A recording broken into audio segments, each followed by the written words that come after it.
Hello everybody, welcome to a very unique video. I usually don't make React content, and I also don't intend to do React content too much in the future, but I think this video definitely, it warrants it, right? Because I think it just is like a real, I guess, important thing to talk about in like the video game sphere is the way people judge games and how people like, I don't know, especially like the Twitch culture and the streaming culture kind of emphasizes the wrong things, in my opinion, about certain games. And we're going to look at this video and react to it. First, I want to preface this. I think Asmongold is one of the smartest people I know on Twitch. He is very intelligent, kind of bad at games sometimes, which require more than intelligence. But actually, I don't know if he's holding himself back or if it's a bit sometimes, but he's just like kind of not that great at some games, especially when it comes to mechanics and stuff like that. Like not World of Warcraft mechanics, but literally like, you know, I don't know, just watch him play Elden Ring DLC and you know, you will immediately know what I mean. Yeah, that's what I want to preface. So that's what I think of Asmongold, right? He's a intelligent, nice guy that has often very good takes on things. But then, like every human being on planet Earth, he seems to have some random brain fart and completely forget that he has brain cells that should be working. Because he's like probably too bad to notice. I don't know. That's what the only thing I can assume is that he is just not good enough at certain games or realizes he doesn't know enough about them to actually judge them. Which is why we're going to watch the video. And I usually don't do this as my first reaction content ever. I did upload thousands of videos. Just like for fun as archiving purposes, and just like to share, right? But this one is definitely more of an opinion piece at the start, and later we're just going to play casually the game as always. A game, but in this case, the game Zenless on Zero. And yeah, let's go. Let's go. First reaction video live on stream here.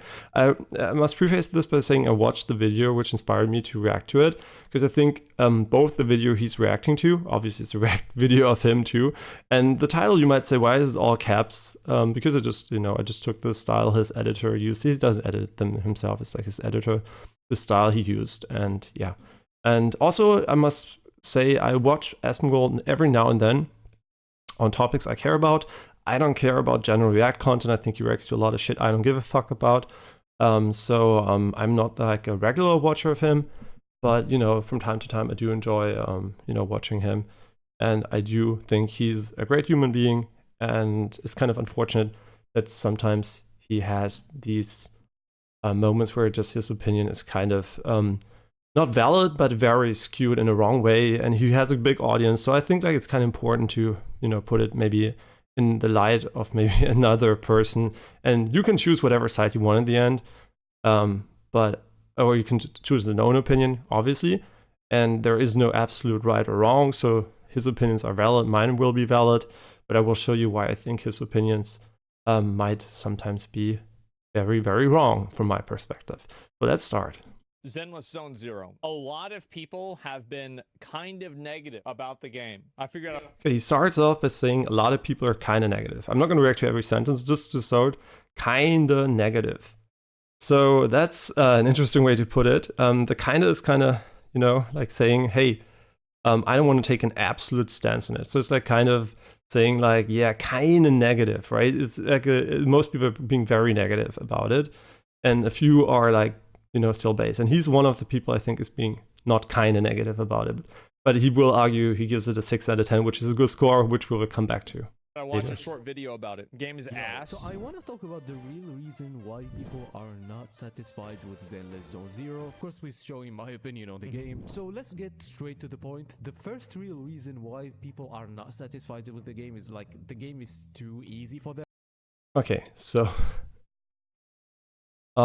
we talked about difficulty in gacha games at length. So I come from a unique perspective. I think that's not to be braggadocious or anything. I think I'm an above average gamer in literally every game I ever played in my life.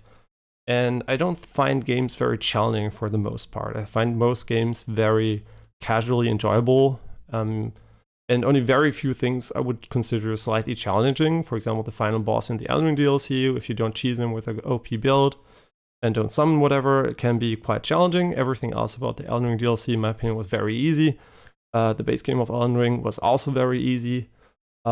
So, you know, it's just like, that's my perspective. So first of all, that's my perspective. So for me, every game is basically easy. So if you say a game is not hard enough, for me, that doesn't really matter because most games are easy for me. So it doesn't matter for me, right? So from my perspective, everything's easy. So that's a kind of weird perspective, but now I'm going to go into why it does matter for everyone, no matter how hard the game is. So these people, by the way, just to preface this, I don't know how much they exactly played. I think most of them like day 1, day 2 or something into the game. They played for a couple of hours, maybe 10, 20 hours, I don't know. And one of the reasons why they will be talking about the difficulty here is because they think it is important for a game to challenge you and kill you right away for you to enjoy it. Which you can highly argue is not the case, and we'll see later a few examples of that. But why I think it's very, very bad to ask for challenge in a pay-to-win game, a gacha game, because you know what's going to happen. Bad players are going to have to spend money, good players will get through maybe like that, but still it will always feel like you are being pushed to spend money. And then there is another reason why it's bad in this game. And we'll talk about that. It's basically how the combat system works. And I must admit, both these people seem to be very, very bad at this game. So both the person he's reacting to, I don't even know what his name is, and Asmongold are not good at this game in any way. Because you don't have to be, but the point is they are not good. And we're going to come to that a bit later. So let's listen to what Asmongold has to say. All you have to do is left click. Some people aren't feeling the rewards from the gameplay, but I actually want to preface this and I want to say that the game for me is kind of enjoyable. I will probably rate it a 6 out of 10, maybe a 6.5. That was my number 2 for it. Okay, so here we go. Here we go. Yeah, 6 out of 10. The other thing is like with Wuthering Waves, Okay, so it's edited. Obviously, this video is very edited. So first of all, that's why obviously I have to say it's edited by its editor, so it might be kind of misrepresenting Asmongold's points in a way. So I don't know what the complete context is of what he's saying because it's like edited, but he chose to, or his editor chose to upload this in this way. So I'm going to react to what he's saying like this, right? He might say something else in between the lines. I can hear that. I didn't watch the stream. So I just know what he's saying in this video. So let's start off with people saying you can just button mash to win. I'm going to say it, you can play Hades and just press one button and you're going to win. You can play Dark Souls and just press one button, and dodge obviously, in that game. And then we're going to come back to that later. And you can win. So just button mashing and winning doesn't mean a combat system is bad. Devil May Cry, for example, is a great example. You can always do the same attacks over and over and over again and win, or you can go for SSS ranks and try to be stylish and win. So there's like a different approach to video game design. There's the be stylish, and focus on like getting score. And then there's the focus on difficulty by preventing the player from dying, right? And then there's the other aspect that's literally, literally you want to maybe kill something fast, which has nothing to do with difficulty, but is about efficiency. And that's why I think Asmongold is kind of weird he doesn't get it, because just mashing the attack button in Zenless Zone Zero is so boring and slow, because the game is not meant to revolve around that.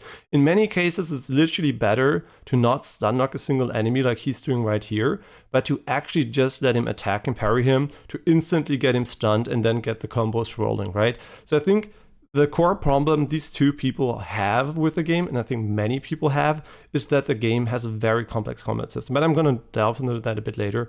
But let's talk about this 6 out of 10 here. So Asmongold, I'm just going to react to what they're saying right now, right? So they say it's like a one button press game, and the reality is basically you can play the game very efficiently by not just pressing one button, and you're going to be way faster, way faster. You're going to take so long to kill things if you actually don't.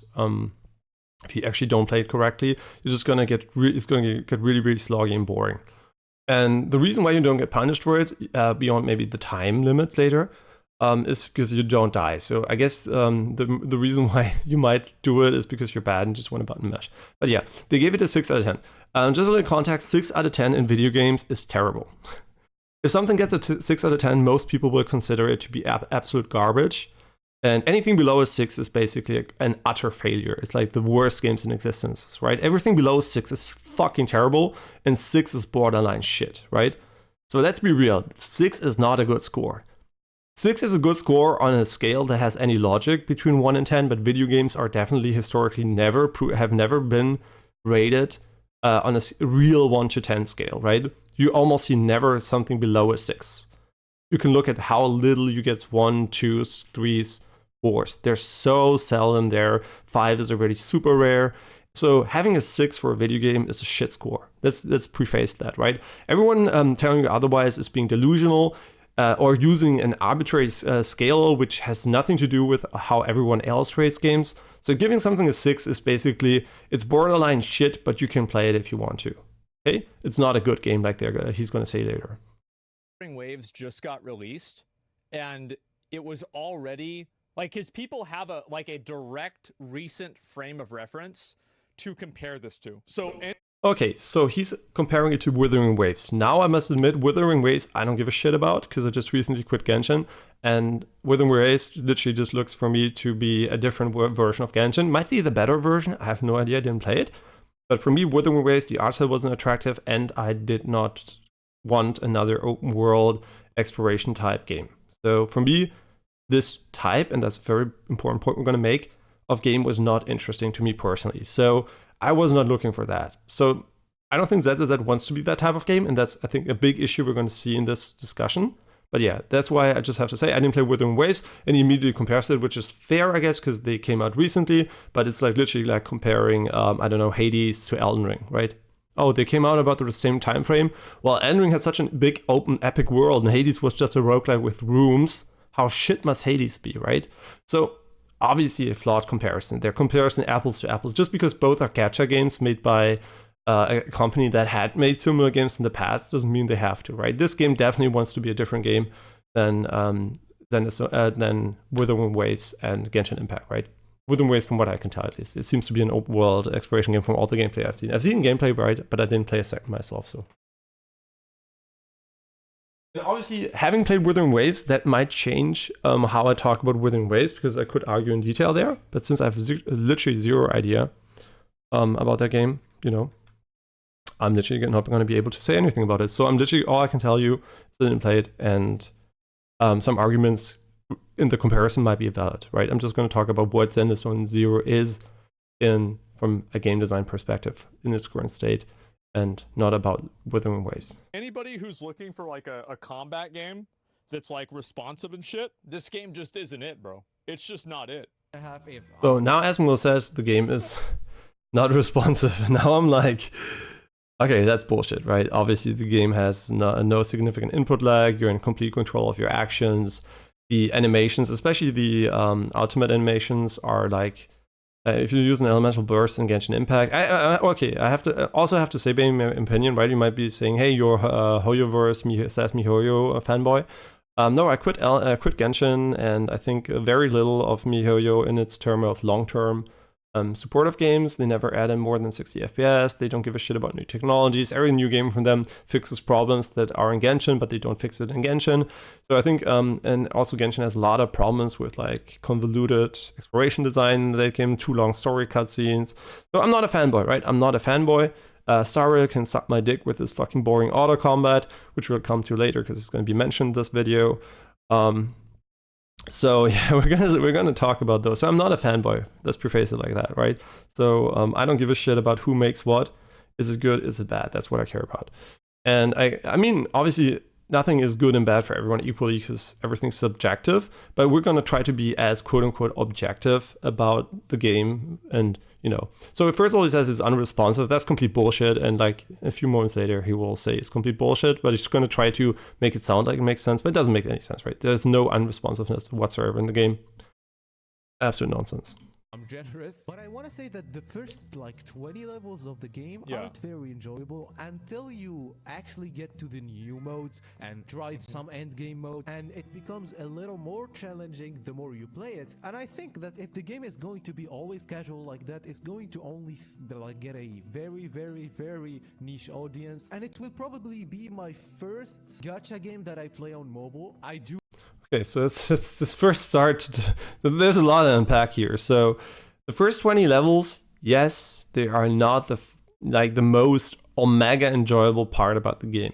And I'm going to tell you why that is. The game has a substantial amount of complexity in the background of the combat system, and it also plays substantially differently than you would expect from Genshin and whatever, right? It is a very different game approach to combat system design. It is the same idea, which is why a lot of people are being stupid when Transistor came out, one of the games Supergiant Games made in the past. And people came from Bastion, and then they saw Transistor, so they assumed it's going to play, like an action game. But Transistor had one of the most unique, and I think was never replicated to this day, combat systems. You can see a bunch of reviewers and players just not getting the combat system. They were shit at it. They didn't understand the combat system, so there was something new. And since there was a way to avoid the new stuff, people just mashed buttons. That's literally like playing Street Fighter and saying, hey, there are a bunch of combos, but I can win just by punching the enemy in the face, right?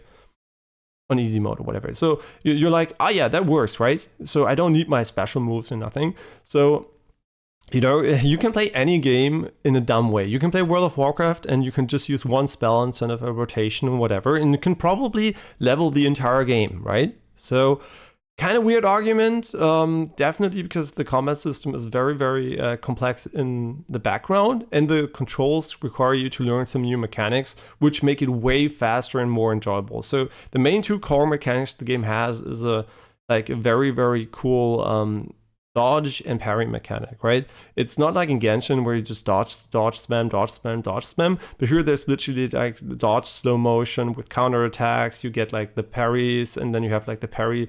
Limited parry resources. Some enemies need to be parried multiple times. Some needs to be, for example, there's an enemy that needs to be dodged, parried. So there's like a rhythm to it. It's a bit like Sekiro, just like not as difficult, which is why people are probably not going to bother to get good. But I'm going to talk about that. But still, it's very different, right? And then he says in the video, not Asmongold, the guy in the video says, most players will not play the game because it's too casual. Okay, I'm going to complete shit on that take, because Genshin Impact, Nikke, Honkai Star Rail. Okay, I'm just gonna name gacha games I played, or I'm playing. Okay, so these games have zero, I'm literally saying it, zero challenge whatsoever. Like, they're so easy, right? You can literally face roll the entire game of Genshin. I mean, bar maybe the Abyss, but he's talking about the majority of the game. So the majority of the game is completely easy. Star Rail, it's an auto game. I don't give a shit if there are modes where you need to play yourself. The majority of the gameplay is auto. Skill requirement 0. Right? Gameplay, quote unquote, 0, right? It's completely auto. It is the most brain dead shit. So, and does it retain its audience? I have no idea. But then I know, again, that's very successful. That also has mostly 0 gameplay. Nikke, right? Nikke also has 0 gameplay. So I don't know what this argument is. Literally, the common denominator is the worst player, and you have to cater to him. And you just have to keep the other people entertained and with something, right? And I think in the gacha games, a lot of people just care about cute characters and progression and not really challenged. So I think like maybe they're playing the wrong genre or something. I have no idea. But definitely, I don't think the argument holds up at all, like from my experience, right? The hard games tend to be dropped easier than not that hard games. Nobody rage quits an easy game, right? You might quit out of boredom, but usually these games are designed to give you like carrots, which are not related to skill. So yeah, a dumb argument, honestly. Do not enjoy gacha games on mobile, but I think this is... I've never played one of these games on mobile other than No, Honkai Star Rail to do my dailies. Other than that, no. Okay, here, first of all, he says he wants to play it on mobile. It's the first... If you don't play Genshin on mobile, why would you play this on mobile? This game actually is literally parry timings, dodge timings. It revolves around a very reactive playstyle compared to Genshin. Genshin is a proactive game, a playstyle for the most part, right? You can dodge, but first of all, why is it proactive? You have certain rotations which can literally stun lock enemies, which can insta-kill enemies. which can, pull them together, lift them up, CC them, whatever, right? So there's a very proactive playstyle, and it's bolstered by a main focus on healing characters. If you have healing characters in the game or healing whatsoever, and the healing by far out heals the average damage you take, the game becomes instantly a non-reactive game. You can just face roll almost everything in Genshin just by having a healer in your team. Or a shield or whatever for that matter, right? You can proactively defend without having to reactively defend for against the majority of attacks in the game. The argument that he's making here, that you want to play it on mobile, is kind of stupid, because literally Genshin is way better to be played on mobile, and also Honkai Star Rail especially, right? And also, so many gacha games have auto mode, so I think these players either, Asmo obviously is going to bring up Star Rail, but the other player maybe never played a gacha game, because most gacha games are actually literally made for mobile, so you don't even have complex inputs like in the 3D world. So kind of weird. Maybe he's just a very, very inexperienced gacha player in the broad genre and just is focused on the action gacha genre. I have no idea, right? But then now here, Asmongold says, I do my dailies in Honkai Star Rail on mobile. Oh, you do? That's interesting. So would you say that Honkai Star Rail's auto system is so fucking boring that you literally just press it and you don't even watch the gameplay while you do your stories? You just press, here, auto, auto, auto. Oh, that's really weird, because it kind of sounds like what I hate to do in video games. It's literally not play them, but watch them. But Asmongold seems to enjoy that, right? Asmongold's going to talk about a challenge in a video game where he plays Honkai Star Rail that has like one of the most egregious auto modes in video game history. And literally has zero skill requirement once you get it. So, obviously there is like late game content you have to play yourself, but that's not what they're talking about. They're talking about the early game experience. We're talking about people that haven't played a few days of this game. So, not in like hours, but literally in, time per day played time. I don't know, maybe they played a couple of hours or so, like maybe 20 hours, 40 maybe even, but not more, right? I think Asmo definitely more, like maybe 20, but I have no idea. So I don't know how much he played. I just know he's early on in, because but yeah, see, he plays Honkai Star Rail, so that tells me already a lot about Asmongold. Like, the reason why the game isn't responsive, no, the game is very responsive. It plays very well, right? Like, it's not like there are no bugs really in the game, at least that I've encountered. All of the intangible things like that are pretty much good. The problem with the game is that it's just less than a lot of other games. So, but classic Asmongold says something completely wrong, acknowledges it's completely wrong, and then tries to argue why it is right he said it with an argument that's completely unrelated to what he said. So he says it's unresponsive, and now he's saying it's less than other games. What does unresponsiveness have to do with less than other games? Let's find out. What is he gonna say?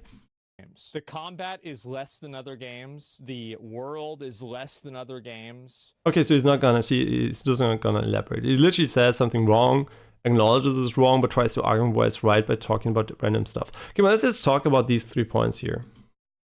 The problem with the game is that it's just less than a lot of other games. The combat is less than other games. The world is less than other games. The characters are, I think, less than other games. It's just okay. I'm even going to go point by point here, okay? good.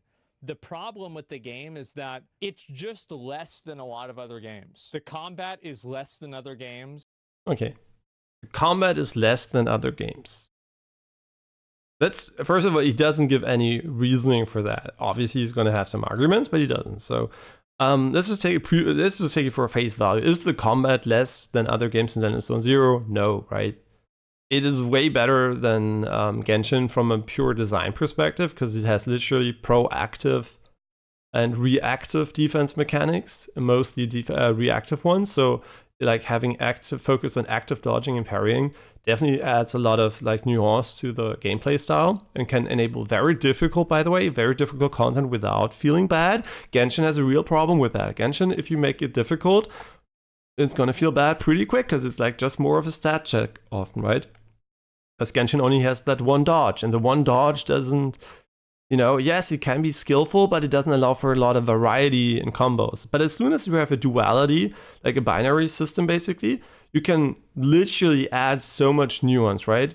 If you can only go dodge, dodge, dodge, dodge, dodge, dodge, dodge, right? You only have dodge, right? But if you have dodge, parry, parry, parry, dodge, dodge, parry, pot, dodge, parry, right? So you can already use so much more just by having dodge and parry in the game, right?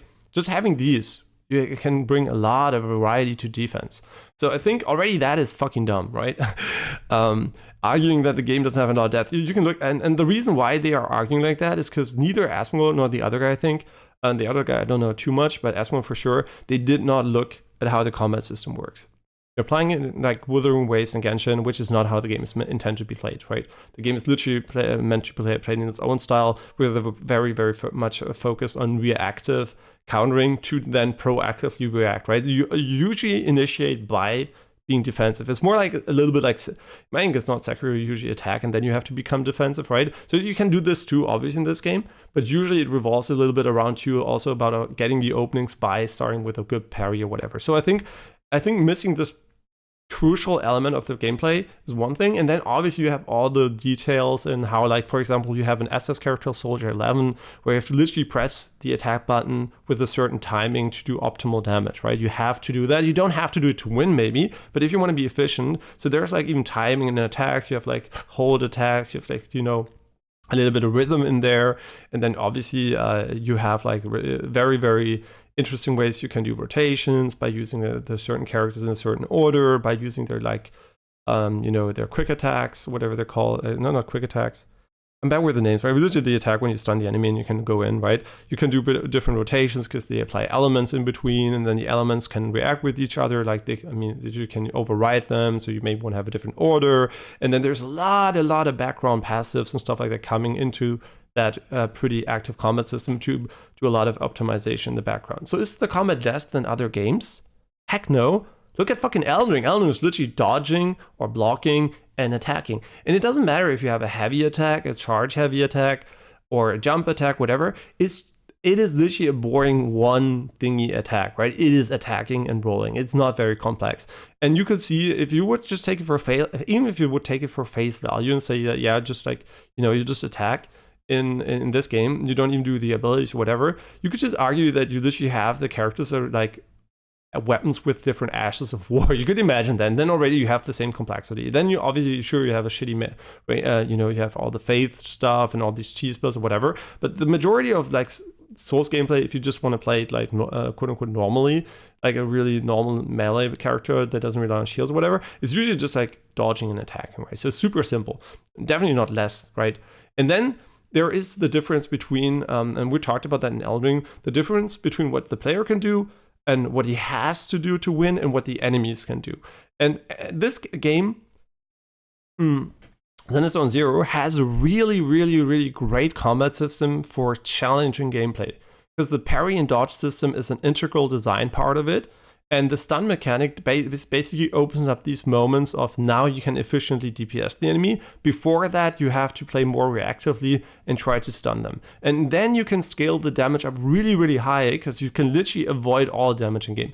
Unlike Genshin, where there's a lot of chip damage and there are a lot of damage sources, yeah, sure, you can play like no hit in a way, but it's usually not designed around that, right? But this game has a tell for every single attack. No attack is really bullshit. I mean, maybe there are some, but in all the attacks I know so far seem to be very dodgeable or reactable, and it is very intent about that, right? And so far there also is no healer in the game. Maybe there is later on, I don't know, but I think not having healers or a significant amount of healing is very good for the game, because it literally gives, like, especially in the roguelite modes or longer modes, it gives like your HP meaning.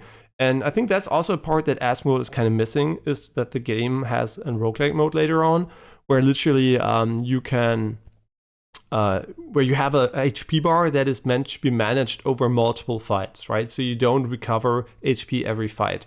So that is kind of why I don't think the combat is lesser at all. It is very, very, very nuanced, very well made. And you're going to see it today. We're going to play it today.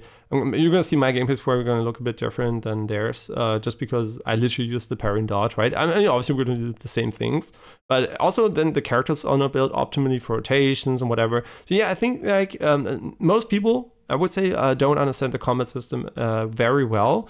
And it's going to take some time until really to appreciate it more. But I think the base is fantastic. I think it's one of the best real-time combat systems I've played so far. And saying anything else just honestly makes you look like like kind of incompetent, right? I have no idea how good Wuthering Waves combat system. It might be one of the best ever made. I have no idea, like I said, but definitely this one is also among the best ever made. So for sure, very, very, very good combat system, and definitely not less. Yeah, definitely not less. I'm sorry, Asmongold, you're completely wrong. And yeah, let's go for the second point here. The world is less than other games. Okay, the world is less than other games.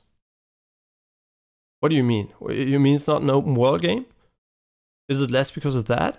Is it less because of the way you can interact with it? Maybe the way you can't jump? But then we're in Star Rail, right? He's playing Star Rail. He's gonna say this game is worse than the Star Rail later. So I'm just thinking, right? He can only mean it's not an open world game, right? And that you maybe can't like run around and jump and whatever. That's the only thing I can see, right? And I'm sorry, Asmongold, the game does not want to be that. And if you think of a game not having a big, expensive open world as a worse game, then that's your personal preference, which is perfectly fine. But then again, there's so many good games. For example, let's take Baba Is You, a puzzle game, right? Doesn't have a big open world. This is less of a game than, for example, the Tails Principle. Also not 3D graphics, but 2D. Is it worse because it doesn't look as good as, quote unquote, look as good as Tails Principle? I don't know. Okay, maybe I should take games that people actually know mainstream while. But yeah, obviously just having an open world doesn't make a better game. I think that's something a lot of people since Breath of the Wild seem to be confounding. I think Breath of the Wild is a good open world game. I think the non-open world section, the dungeons, should definitely be themed after the environment and should have more classical Zelda elements to them, in my opinion, to them to be fun. But I'm pretty sure a lot of people also are on the boat that old Zelda games are not Breath of the Wild. They don't want to be, right? So I think there is a space for old Zelda games which are not big. I mean, some of them have tried bigger open, quote-unquote, opener worlds. But there are a lot of ones that were like more, intricate designed worlds and not like really vast open plains. And I think that both of them have their value. But I definitely think in an ideal world, you would have a complexity of a classic Zelda map on the scale of Breath of the Wild, right? But that is not possible from a man-time perspective. I think that is more like a development problem. But in an ideal world, the world of Zelda would be chock full of details everywhere, like in a classic Zelda game. And I think since we're humans with limited time, literally having these compact experiences can have big advantages. So I don't think if you compare A Link to the Past, or I don't know, A Link's Awakening or whatever, if you compare these to Breath of the Wild, or even Wind Waker to Breath of the Wild, I think you can actually see that having less, quote-unquote, of a world in scope doesn't mean it's a worse game. It's just different types of game, right? Nobody's going to play Doom Eternal and complain it doesn't have an open world like Far Cry, right? So I think Asmongold, if he means that, it's completely wrong. If he means stuff like lore or like world building and whatever, he's also completely wrong, because this game literally has the same amount of world building and lore in it than I would say Star Rail and Genshin, if not even more, right? The world is very unique and well built. So a very unique also theme and art style. So no idea what the fuck he's talking about if he doesn't talk about the size of the world, but then he's just literally comparing apples to bananas, which might be great for him personally. When I also said, right, if you're looking for an open world exploration game, then ZZZ is not for you, because it's not that. It's not trying to be, right? It's literally not trying to be Wuthering Waves for Genshin Impact. So calling it less is kind of stupid. It's different. It doesn't try to be it. You could say it is less from his perspective, but I don't think that's being useful to anyone. I'm not gonna go and play Nikkei and say, hey, Nikkei's world is less than World of Warcraft. Yeah, duh. It's not an open world MMO. It's literally, a unique, I guess in a way, gacha game on a mobile device, which doesn't try to be World of Warcraft, right? So I think, Asmongold, you're completely wrong here. And it's also like comparing, for example, in shooters, we have the same discussion about, a lot of people like classical multiplayer in Call of Duty, and then there's the Battle Royale genre, and they're so different, right? You could say, yeah, sure, classical multiplayer in Call of Duty is less than a Battle Royale, but it has different pacing, different upsides, different downsides, especially in Age of Roguelite. This game, by the way, has roguelite elements to it, like significant roguelite elements. as in one mode especially, which is I don't know if it's supposed to be the late game mode or not, but definitely it has a weekly mode that revolves around roguelite design, which in my opinion immediately makes other parts you're going to see make sense. So yeah, I don't know. I'm trying to be very, very deep in my answers because Asmon, I don't know how deep he was in the non-cut version, but I really want to make this very, very clear that I'm where I'm coming from, because I'm this might be the only time you're going to hear my perspective. So I don't think that argument holds up unless you're looking for an open world game where that definitely isn't it, but it doesn't try to be. So it's kind of, I'm not going to buy, Renault Clio and I'm going to try to race the, the F1 championships, right? So I don't know. Kind of weird. Okay, not like this is a Renault Clio, but it's it's not trying to be the same, right? You can either argue it's a F1 car or not, depending on what you want. And for me, that's a plus. I don't want a fucking big, expensive open world full of shit, walking, boring, nothing.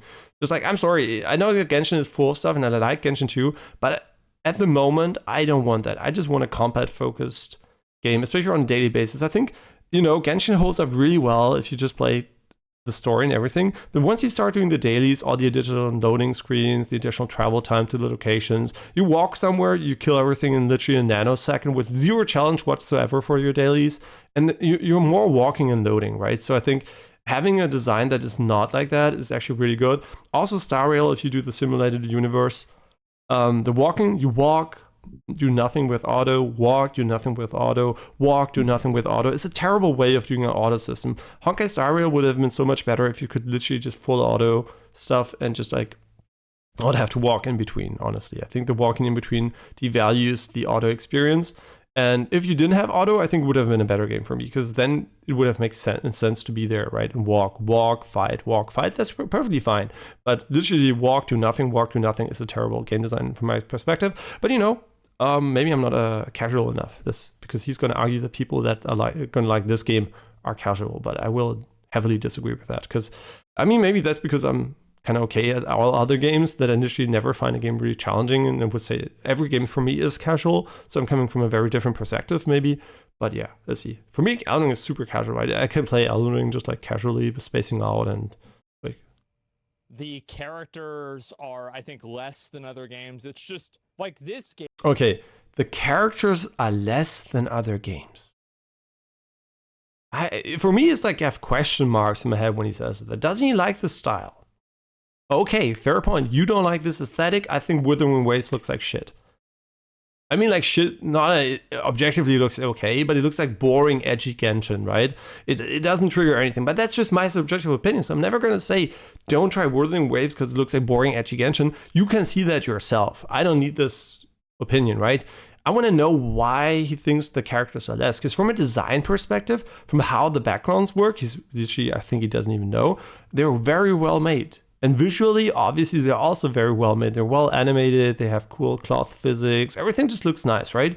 So if you don't like the art style, that's perfectly fine. We're talking to someone that plays World of Warcraft, which is honestly one of the most ugliest games when it comes to character armor design. I think it's just like most of them just like horrendous and like really weird Power Rangers stuff, right? But I didn't see the newer ones, so maybe obviously there are some cool ones, right? There's some cool stuff, but it's kind of very, very different aesthetic. And just like maybe I also played a lot of Warcraft in my youth, and some of them look cool, but most of them honestly I think didn't look cool. So it's just like a personal preference, obviously, because this is super subjective. But I still think if that's the argument, you should definitely say I don't like the art style of the characters. I think it's well made, but I don't like it. That would be a fair point, right? Because just from a craftsmanship perspective, you can argue also the main character in this one, especially compared to Genshin and Star Rail, is by far the female one is by far the best main character they ever made. It's such a nice main character for me personally, but just from an interesting, like how interesting perspective is, like from a visual perspective. Okay, so no idea what the fuck he's talking about. If he's talking about the gameplay, he's also wrong. The characters are definitely not less than in Genshin Impact. They're definitely equal or very likely more complex, because they have more like passives and more actives than in Genshin. So no idea what the fuck he's talking about. But yeah, game would have been great if it came out right after Honkai Impact 3rd. No, he said the game would have been great if it came right out after Honkai Impact 3rd, which is the game I think Hoyoverse did before Genshin Impact. So this is obviously something you're going to see. He's going to often hinge on this. It's not the same type of game. So I think this is I think maybe this is even the biggest flaw in his entire logic, is that he's trying to map this game to Wuthering Waves and Genshin Impact types of games, which are not the same types of games when it comes to core game design, right? The combat systems are similar to some degree, but the open world design of both other games and the non-targeted open world design of this game, which is quintessential for good roguelite mode, don't get me wrong, right? It's so important to have it in there. I think he's like completely missing the point of this game. So it's not trying to be an open world game. So I think he's always like doing the same argument here. In like 2018 or 19. But compared to the market now, with like games like Genshin, Star Rail, you've got that Azure Premilia game coming out. Yeah, let's talk about games that aren't even out yet. Oh, by the way, I did talk about recently, since I also played the game off stream, right? There are like the pets that walk around with you. I don't know if you can see one here. The pets that walk around with you, there's a gacha system attached to them, and I wasn't sure if it's going to be like paid or not. And I think this is one of the biggest Giga Chat things Hoyoverse has done. It's entirely, quote unquote, entirely free. You can buy in the Battle Pass. You can get like 4 or 5 pulls for it, but otherwise you can't buy the pulls with real money. So they added, what I always wanted out of Genshin, they added a free-to-play gacha just for a little bit more extra gambling, which is also with big impactful actually buffs. So huge props for them for not making real money. So you have to give credit where credit is due. I said, if it's real money, I'm going to shit so hard on it. Here's the credit. They didn't do it. Okay. Wuthering Waves. A lot of these other games are just so much better. It's built on... Okay, so... now he says how Star Rail, Wuthering Waves, and Genshin, and the games that aren't even out, that you didn't even play, are so much better. What do you mean? Please elaborate. So much better is a interesting statement to me, because obviously, if you like open world, I can only bring this argument because this is literally the only thing that's objectively, I think, better in Genshin. It's like literally that it has better if you like an open world, is that it has an open world, right? So what do you mean, Asmongold? What do you mean? Like and I don't think the climate, right? I do play almost every good game I think is interesting to me, and I play tons of games. And for me, the market does not have the game I enjoy. So I don't know what you're talking about, Asmongold, but the market for me is not saturated. It's not full of great alternatives to Zenless Zone Zero. So please elaborate on a similar game like Zenless Zone Zero, please. Don't use Star Rail. Star Rail is an auto shitty JRPG. That is one of the worst abominations of video game design I think I've ever seen from the auto implementation. If it didn't have that, it would, I think, a perfectly normally fine game. But the combination of auto and weird JRPG combat system just makes it just honestly fucking terrible from that perspective. It just ruins everything for me. If it didn't have an auto mode or be like this, it was completely designed around of the auto mode, I think it could have been really fun. Like auto battlers basically are only interesting if the auto battler mechanic is quintessential to it. And if you just add an auto mode without making the auto battler mechanic interesting, I think that's actually a big flaw in a lot of I'm quickly going to check something here, sorry. Yeah, that's actually a big flaw in a lot of gacha games. I think they're using auto systems without designing the game around the auto system. I think that's a terrible design decision often. Obviously, it is the reason why you might argue, why do people have auto systems, right? Well, there are 2 reasons. First of all, mobile games, people doing it on the side and literally not playing the game. So it's like you can do it on the side, which I think should be forbidden, honestly, because it's like ecologically terrible to have a device run computations you're not even looking at for no reason. You could just put a skip button there, right? And have a timer between the skip buttons. So I think that's terrible. Obviously, some people like to watch it sometimes, but most of the time people don't watch it. So I think that's like from an ecological perspective, I would definitely, limit the availability of that feature if I was like the government. But whatever, right? For me, it's just a waste of resource. But that's like a small aside maybe. But then again, I think they really do this only to really. And that's also an argument they're going to make a lot that I'm going to disagree. They're doing this to literally cater to the least common denominator, which is basically the worst player, right? The worst player can't play the game itself, so he just presses auto, easy clap, right? and he doesn't even have to play. So it doesn't require your time and it doesn't require your skill. So everyone can do it. That's why they do it, right? And yeah, and sorry it fails miserably at the implementation, in my opinion. So yeah, calling that a better game, obviously for me is already like very, very bad. I'm not talking about like story. I'm not talking about how the characters look. I'm not talking about the core combat system. I'm talking about the overall gameplay experience, right? That's my perspective. So yeah, but yeah, then again, right? He argues that there are a lot of better games out there. There are not a lot of games actually like that out there. So I don't know. It's kind of even if you consider Genshin, Wuthering Waves, and Star Rail as direct competitions. Which they are not really, in my opinion, because it's like a different type of game. But you know, I'm pretty sure for some it is. So yeah, I don't think even if that's the case, he's right. On doing money? Yeah. What's the story? I don't know. I might play a bit more of it myself and see So, what it's built on doing money. Yeah. It's built on doing money. Every product in existence that was not made out of humanitarian mega nice reasons is built around making money. But guys, I mean, obviously you solve a problem, and then once you solve the problem, you build a product that's built around making money. Everything you do is built around making money, right? Which streams you watch, where streamers are like, thank you for your X years subscription, thank you for the donation, whatever. Hey, yeah, nice to have you around. Welcome here, blah, blah, blah. All those things are just being said, not to build a nice environment to hang out often, but literally just to endorse people to actually give you more money, right? So also those things happen, right? And I think in general, in the capitalistic world, products are built to make money. And we're talking here about gacha games, which is literally gambling, often for children. Obviously, it's a predatory monetary system. Yes, these games are built around making money, but I think especially the Genshin and also this game do a great job so far to not force you to spend money. There's a big difference if you're being gated or if you can spend money if you want something, right? There's a difference. And I think these games really tread the line in a nice way. So saying this game is built to make money is true, as for any product that's been ever sold to you. But the reality is actually, I think, even though it is a gacha game, it's one of the most nicest games about that.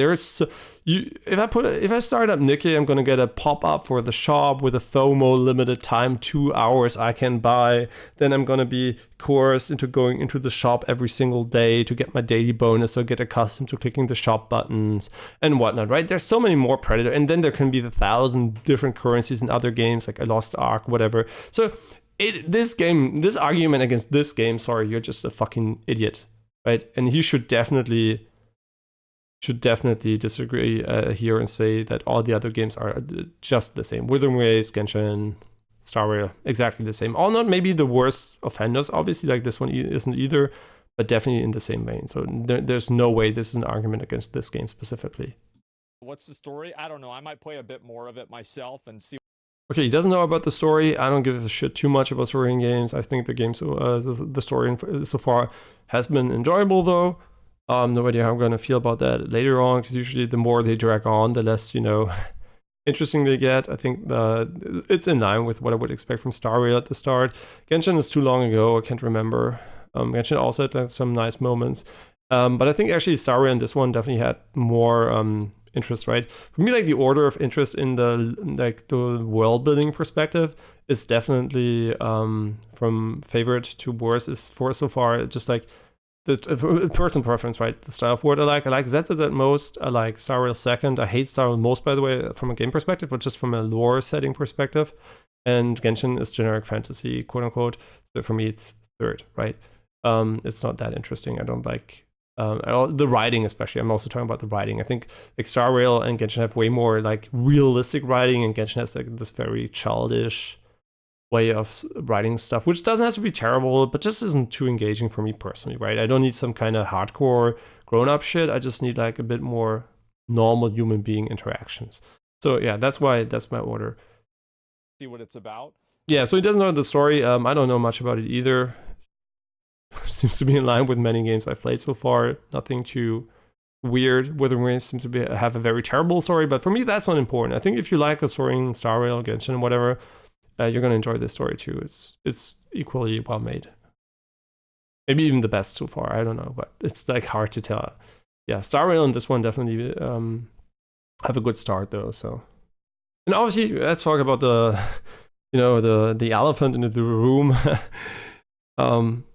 Why does Hoyoverse treat Genshin the way it does, right? Why doesn't it all in? Why doesn't it like really give it its best to make Genshin the best game possible?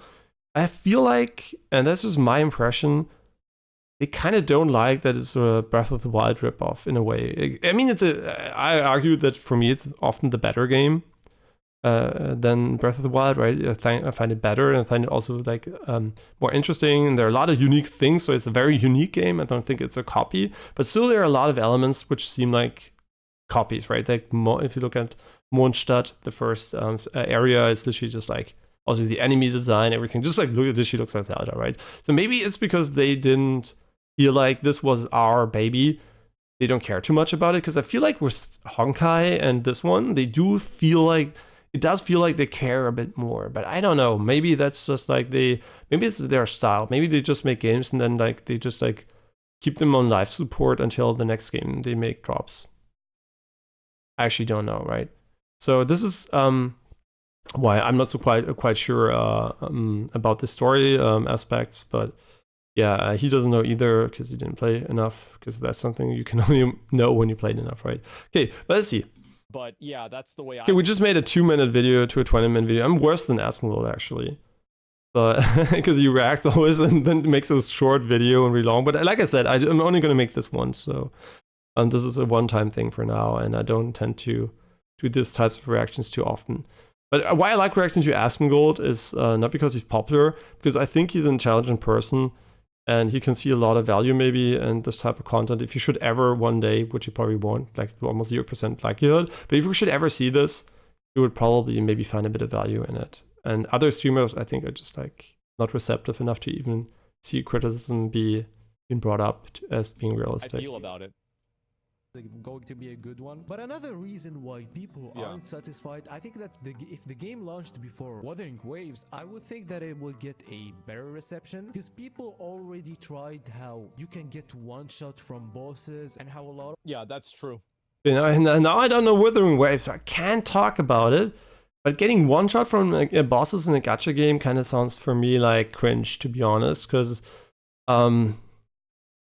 yeah, it is pay to win. So I don't know. It kind of sounds cringe because I'm like, I could be good, but it could also be very, very pay to win. So I don't know about that, right? It's just instantly there is like some kind of gut reaction where I'm like, oh, pay to win and challenge can work out, but I'm just thinking about the worst players, right? They're gonna be, you're summoning an Elden Ring, you're gonna be fucking pulling in gachas, right? That's the comparison I'm making. If you get a Spirit Ash in Elden Ring, you can just use it. You don't pay money. But if you are blocked in this game, because it's like maybe similar difficulty as a Souls-like than this one, then in this one, then you literally have to pay money to get the summons. So ooh, that's kind of yikes, right?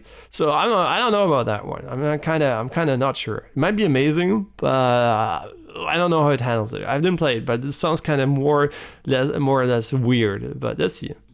Like, having Wuthering Waves released before this game made this game look like garbage. Okay, so Wuthering Waves was so interesting to me that I didn't even start it. So yeah, so he said the game looks like garbage. I mean, and then he's gonna say 6 out of 10 is a good game. I don't know, just like choose your words wisely, man. So because you're kind of like going from this game is fucking garbage to this game is good. Kind of good, right? So I think, I don't know about that. I didn't play Wuthering Waves, but like I said, it's a different type of game. It's an open world game. The combat, if you just take the combat at face value and compare the two, maybe Wuthering Waves has an amazing combat system compared to ZZZ, right? And then even better, I mean, for me, that's better than Genshin. So I don't know if he considers Genshin better than Wuthering Waves in combat department. I don't know. Doesn't really matter, honestly, because he doesn't know how the combat system works. But yeah, so he's saying Wuthering Waves kind of shits on ZZZ. I think they're completely different games. Setting is completely different. Game type is completely different. Not an open world game at all. Completely different. and maybe the combat system can be objectively compared on a reasonable matter.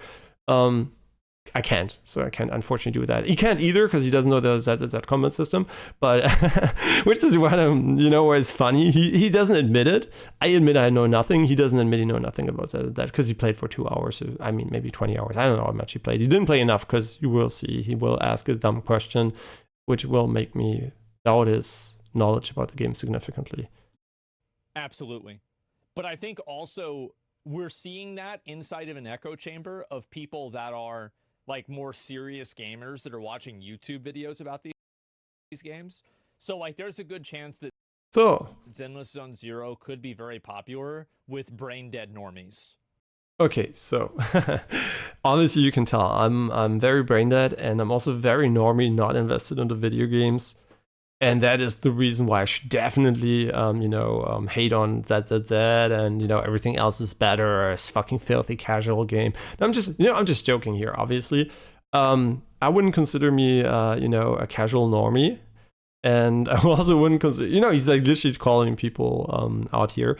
I would actually argue that it is different. I think casual bad players will find ZZZ that are I think it's interesting. The niche, maybe it's an unfortunate situation, the niche of players that actually care about games and informs themselves about games, that will try out ZZZ, will be overly critical about the game for the wrong reasons because they don't understand the game. So if you're bad at games but into games from a more watch video perspective or whatever, which I think actually most people are, right? Just because you watch a lot of Twitch and you're really deep into games, it doesn't necessarily make you better. It makes you more knowledgeable, right?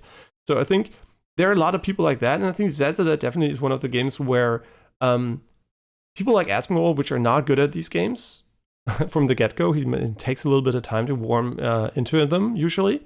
Or he never gets good at them because he just cheeses them at some point, like Elden Ring. But the thing is basically, they will miss a lot of stuff at the start and shit on it immediately because they're literally comparing it to stuff they know. If you don't have prior knowledge, you're going to take the game for what it is. If you compare it to everything else, obviously you can always draw unfavorable comparisons. If you want to compare apples to bananas, it's so easy, right? I could literally argue, you can argue with everything in life that has nothing to do with each other, right? So I think Asmongold definitely saying this is a very stupid take, and it's really, really disregarding what the game actually does. So I think, difficulty alone is not a sign for casual gameplay or not. Like if you're thinking of normies with the brain capacity of a vacuum cleaner, then maybe this game could be popular. Brain capacity of a vacuum cleaner. I would assume that most vacuum cleaners have superior volume to the human skull, but I don't want to shit too much on you, Asmo. I like you, right? But come on. You don't need to insult people for liking something you don't like, because I'm not insulting you, right?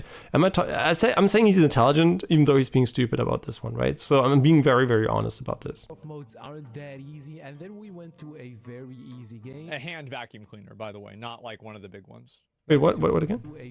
Then maybe this game could be popular. One shot then? Aren't that easy, and then we went to a very easy game. A hand vacuum cleaner, by the way, not one of the big ones. Oh, okay. So I forgot about that one.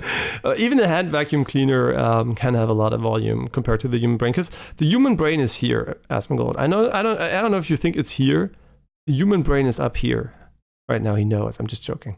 Right? It's here, and a hand vacuum cleaner probably is this size. Right?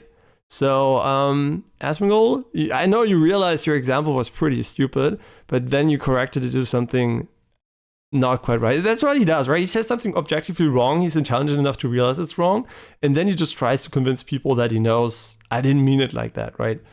Yeah, which happens all the time when you stream. You say stuff you don't really think about, but yeah, it's kind of interesting. I think this perspective is something, because I know I do it sometimes too. I say something and I'm like, it's kind of stupid, but I actually meant it differently. But sometimes I do mean it differently, but sometimes obviously I realize it was stupid, and then I will usually, but unlike him, I will say it's stupid, right? Usually, so. That'd be too much. I can see that point, but to be honest, let's be real, the game is overhated. I think that a lot of people are... Yeah, I agree. Obviously, the game's overhated. For sure, right? For sure. The game is definitely overhated for so many reasons. But, yeah. Obviously, depending on where you come from, there's a difference between not liking a game and hating a game, right? So I think it's it's getting a lot of flack for things it doesn't do wrong. either hating for fun or the things that they don't like are just personal preference. Like for example, let's talk about the TV mode, okay? Yeah, see, that's a really base take from the guy here. It's the personal preference is what Asmongold is confounding with good game and bad game, right? A game you don't like doesn't necessarily can become bad. I always argue like that, right? If 99.9% of people find the game the most fun and amazing and you don't like it, yeah, for you personally, the game is quote unquote bad and you're not having fun, but you can still admit objectively it's good, right? For most people. And I think it really requires another level of skill to actually realize that there's a difference between I think the game is badly made, but I realize that most humans are designed in a way that they will enjoy the game.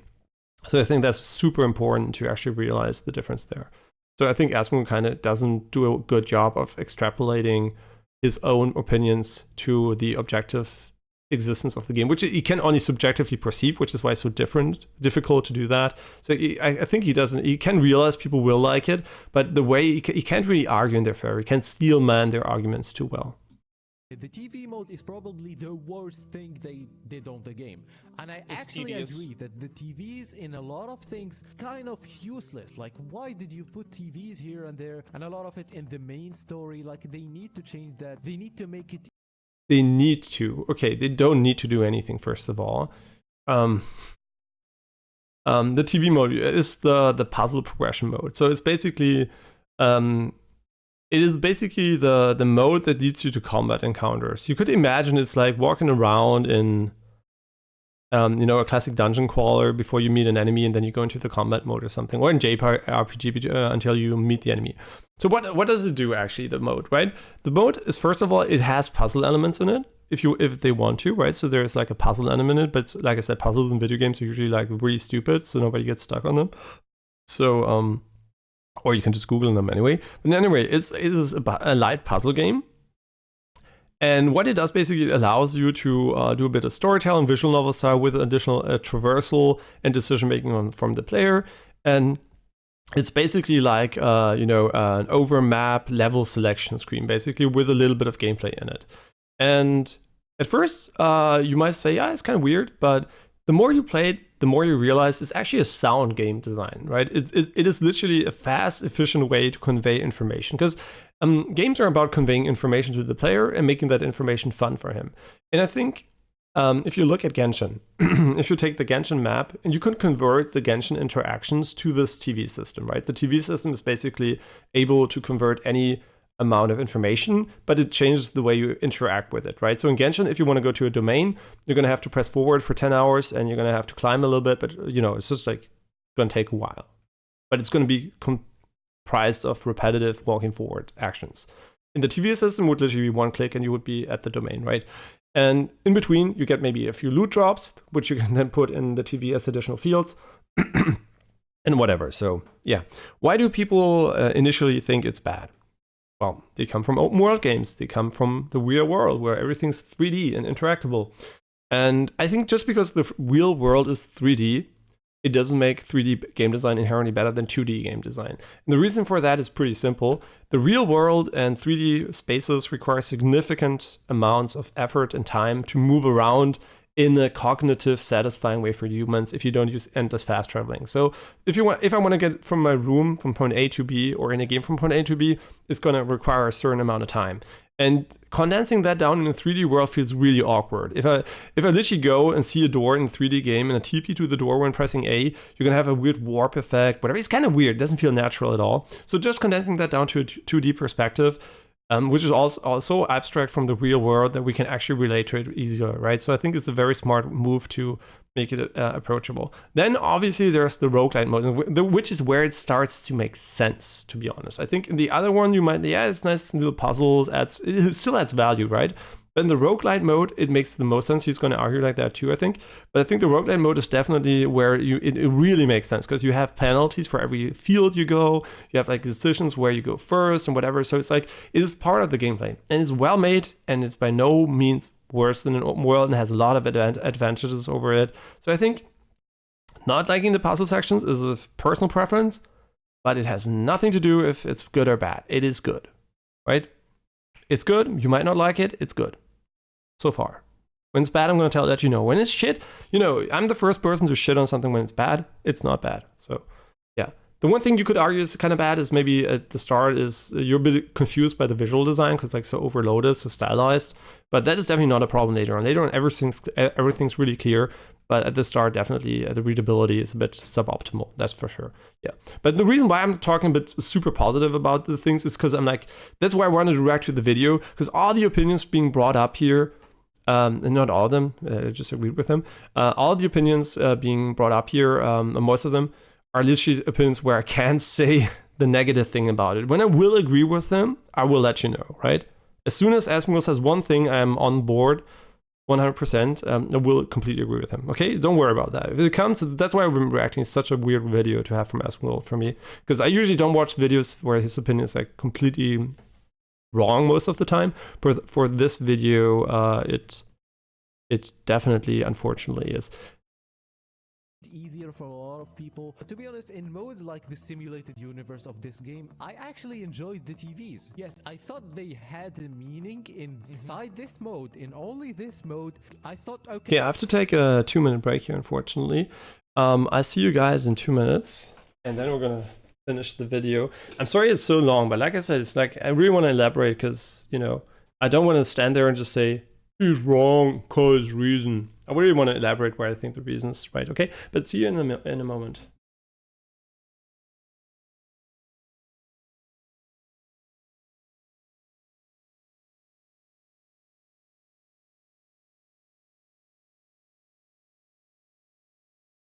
I am back. Sorry for the brief interruption. Yeah, so let's continue with the video. Just a reminder, we're talking about very limited gameplay experiences here, both on Asmongold'S, the original video creator, and my side. So this is not by no means a final discussion of the game. We might end up agreeing on a final verdict if we ever play enough of it. It's just like the initial impressions are very, very flawed here, right? So just remember that it's all about our current impressions. Long term, the game could become complete garbage, and we don't know yet, right? Or I don't know yet, right? And he doesn't either. So, okay, let's go. This just a quick reminder here. Okay, keep the TVs in this mode. This is good, but in a lot of other modes, in a lot of other ways you play the game, there is no need to do TVs every time. So they definitely need to change TVs, but at the same time, I found that TVs are kind of personal preference too. Like I found some people that like TVs, and even I'm sure some people like it, some people don't like it. That's the same as anything else. The TVs, so you go from like, imagine like right here, you go from here to here to here, like theoretically from the different TVs, and it's like a maze inside of the level. And then on certain one of these TVs, there's a bad guy and you have to go inside the TV and kill the bad guy. That's basically the way that it works. I think here's also another issue is like... So, okay, I obviously agree. It's personal preference. Both of them admit that. And I already argued why I think it's good design, but it's still personal preference. Obviously, if you like open world games, you're gonna be enjoying those. You know, you're gonna be enjoying those. They're capturing. You're gonna be enjoying them more. Yeah, with the video. Oh wait, the video is black. Is it actually black for you guys? My own video about it. So if I look at right here, for example. And then I look at right here, for example. Yeah, you can, just for you guys. Okay, let's look at the images. We see some sort of crystal. We see a train station. We see crates, and we see like, urban, concrete and stuff like that, right? And, enemies. Right here, for example. Okay, what do we see here? Potentially train tracks here, I don't know, but we see a crystal, we see like urban environments, but this time it's more like a city, like different parts of it, concrete, but different floor. And yeah, it's also gray, it's concrete, it's an urban setting. Okay. It's all within like the first, few hours of the game. So he did play a few hours, yeah. So, okay. I am in basically the exact same place. Okay, so There's nothing really new about this. There's nothing that's unique or different or anything like that. I'm doing the exact same thing, spawning in the exact same place. Okay, it's not the exact same place. And yes, you're fighting. Okay, so the funny thing is, if you would apply this to Genshin and you're in Mondstadt, you would very highly likely would see an area with trees, fields, right? And open fields. That's very likely in the first few hours. So it would do the same, but you would definitely say, yeah, sure, it is kind of samey. But what you're gonna end up noticing is that Asmongold doesn't like urban aesthetics. And there is an argument to be made that urban aesthetics are not in the human nature. To be humans like nature, right? If you look at the sky, usually it's pretty. If you look at grass and trees, usually you find them pretty. So there's a human, environmental appreciation level, which is like hard grained into the human mind. And the urban landscapes usually are not as visually appealing to people as like nature. So I think like. That's one of the reasons why you could say like the game has a harder sell for some people because they don't like the urban settings. I don't mind the urban settings, I actually like it, but obviously I also do like variety. I have no idea how the later areas are gonna look like, but obviously if you do an urban setting, it's gonna look urban. And then there's one thing I'm gonna criticize about the game, which I think is why later on when you compare it to Genshin, it's gonna look less interesting. And I think that's something I don't know if Asmongold actually realized. And I also don't know if he turned on the desaturation filter. But the game in general has a very very light and bright colors and is very contrast poor, right? It doesn't have a lot of contrast, so it's a bit more quote unquote dull from a visual perspective, especially if you don't put the filter to 0, which I would highly recommend, to be honest. And yeah, I think that's actually an art design decision, which is okay, but also kind of removes this visual pop and variety. Because if you have like if you have desaturated colors, every area you're going to show is going to have the same vibe. It's going to be more consistent in art directive, because like that's why people think like I put a black white filter on my movie or my photo, now it looks like art. It doesn't look like art, it just looks consistent because you have like one color scheme, so it looks like an entire whole picture, right? It's like it merges basically the different parts of the image into one, what do you call it? Yeah, a pleasing aesthetic, basically, or pleasing. You could argue if it's pleasing or not, right? So having color filters usually adds to like help bring together the different art elements without them sticking out too much. I'm personally not that much a fan of it, so that's definitely always something I would criticize about the game. But about the doing the same thing. I think if you play Genshin, you're gonna explore the open world and you're gonna mostly do the same thing there too. So no idea how that's different. So maybe just a night combat arena, which is fine, I guess. I don't know, but I think he's talking about the visuals too. It's repetitive, yeah, it is, and I think that's also okay. It's repetitive. He does his dailies in Honkai Star Rail, by the way, and he plays World of Warcraft. Yeah, I don't know. Repetitiveness is a topic that is kind of weird, because mobile games usually are intended to be played in quote unquote shorter bursts, right? So repetitiveness is always like a subjective perception of things, and you can say objectively, yes, stuff repeats. But then again, this guy here, I think he plays PoE too, Asmongold, and he also plays World of Warcraft, and he played Lost Ark, and all these endless grind games.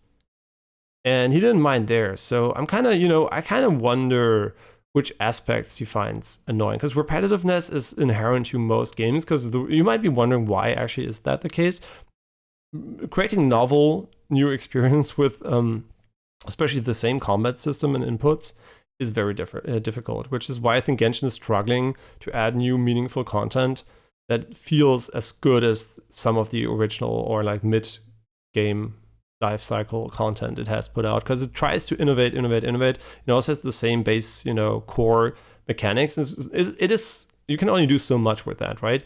And the reason why they don't swap it out too much is, first of all, you can't change the controls every single time because it's fucking annoying for the user.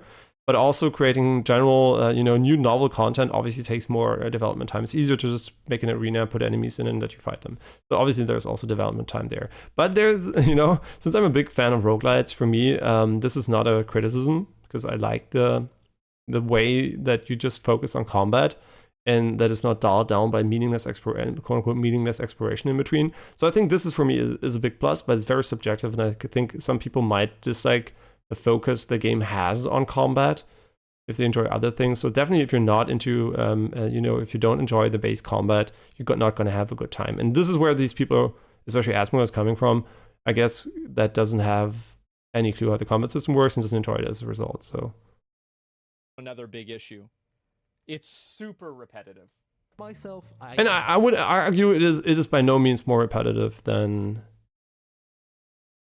Star Rail, especially than Star Rail, which is literally just auto watch every single fight, than Star Rail or Genshin, right? I mean, Genshin, you could argue if the world exploration is less repetitive because of the amount of time spent in it, but the combat, if you just take the combat for face value in Genshin, is actually more repetitive than this game, because this game has enemies where the patterns actually matter.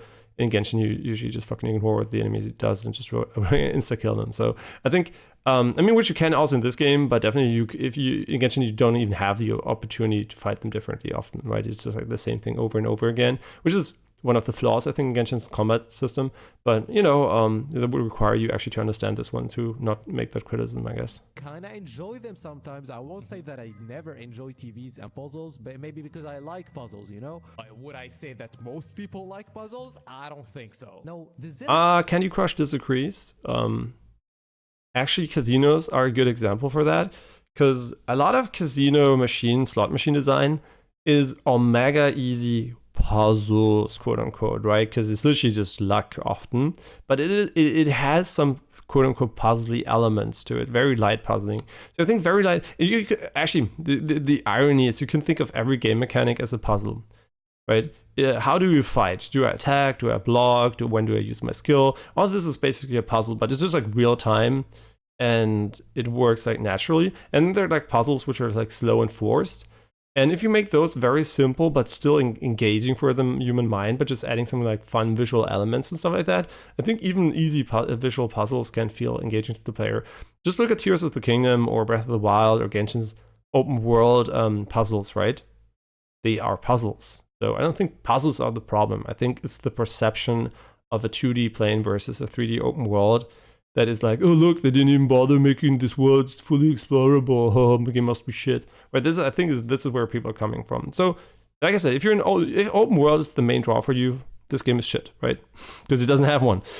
But so is Hades, so is Doom Eternal, so is Dark Souls 1, Dark Souls 2, Dark Souls 3, Sekiro, Bloodborne. I mean, you could argue that Sekiro, it has a semi-open world, but it doesn't have an open world, right? So you can argue a bunch of games are shit based on that logic. So it's kind of stupid, right? So that's why I'm not making that argument. It's just like personal preference. I think there's a big difference between bad game and personal preference. Zenless Zone Zero experience is good to see, not to play, at least for day one. After that, the game improves even more, like I'm in day 2 now. But day 1 feels kinda slow, it feels kinda annoying, the game is easy. Although the gameplay looks very, very good, it's not very enjoyable. It has... Okay, so enjoyment is subjective, obviously, right? First of all. And now I'm gonna agree. And you're gonna say, what, you're gonna agree the gameplay doesn't feel good at the start? And I think that is actually true because you don't know how it works. And that is the biggest point I'm really trying to make here is the lack of understanding of the combat system is going to significantly make it feel worse. And especially if you're coming from a game with high tier, especially if you're Wuthering Waves, your characters are built, Genshin, your teams are built well, the rotations are on point. You're going to have almost no downtime. You're going to know what you're doing. It's going to feel impactful. Here in this game, you go in and you don't know shit, right? You don't know there's an attack button, a dodge button, and then you might just like start playing it like Genshin or whatever, but you don't know about the parry system. You don't know about how the swaps work, about what good rotations are, about when should you dodge, when should you parry, all those things, right? You don't know these things. So obviously you're going to be ass at the game. Then, since the game has this very high initial, learning curve from an understanding perspective, not from a beating perspective. I think making the game very easy is very good for players that want to get good, but it's very bad for players that should be forced to get good. So my argument basically is the game tries to, like almost like other game, like Star Rail, Genshin, whatever, tries to be really, really easy so everyone can get through. But I think why it doesn't matter too much in this one to me is basically because I think it actually gives you time to learn the combat system on your own pace. And I think that is the big problem. The combat system alone, if I would be amazed if someone played this game for one day. Maybe if you play more than me, I guess. So if someone would play this game for an unsubstantial amount of time and come out knowing what the combat system is like, even reading through the explanation of the combat system, which is incomplete at the start, too. You don't even have the tutorials you can play. Would take so much time and effort to really memorize and then really to convert into actual gameplay. I think most people just playing the game are just like not understanding what they're doing. And if you don't know what you're doing in a game, that feels kind of bad. So I agree. The start feels bad because you have the amount of self-learning required is too high. And I don't even think it's bad tutorialization. I just think putting the entire combat system in your hands right away will make people play it wrong. And I think this might be one of the things they could work on, is basically force the player to learn the mechanics before moving on. And putting a lot of damage on enemies is not the way, to be honest, because I think that would require you to actually just like get good right away.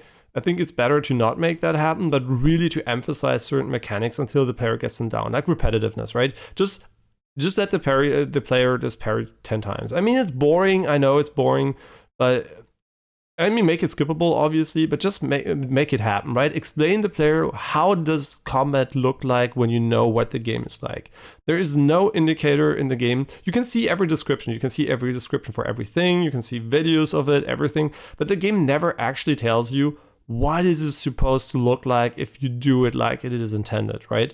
So I think that is the core issue the game has with tutorialization. It doesn't tell you what it should look like. And we're going to come back to that too with Elden Ring, for example. I think Elden Ring, when they talk about it, I'm going to make a similar point about how the worst part about Souls games is the lack of a good tutorialization. And that could make all the difference between making the game very easy and accessible or very quote-unquote difficult and annoying for some people to get into, if you're not like into learning by failing, which is a valid way of learning, but not for everyone. So yeah, and it can also be unnecessary sometimes.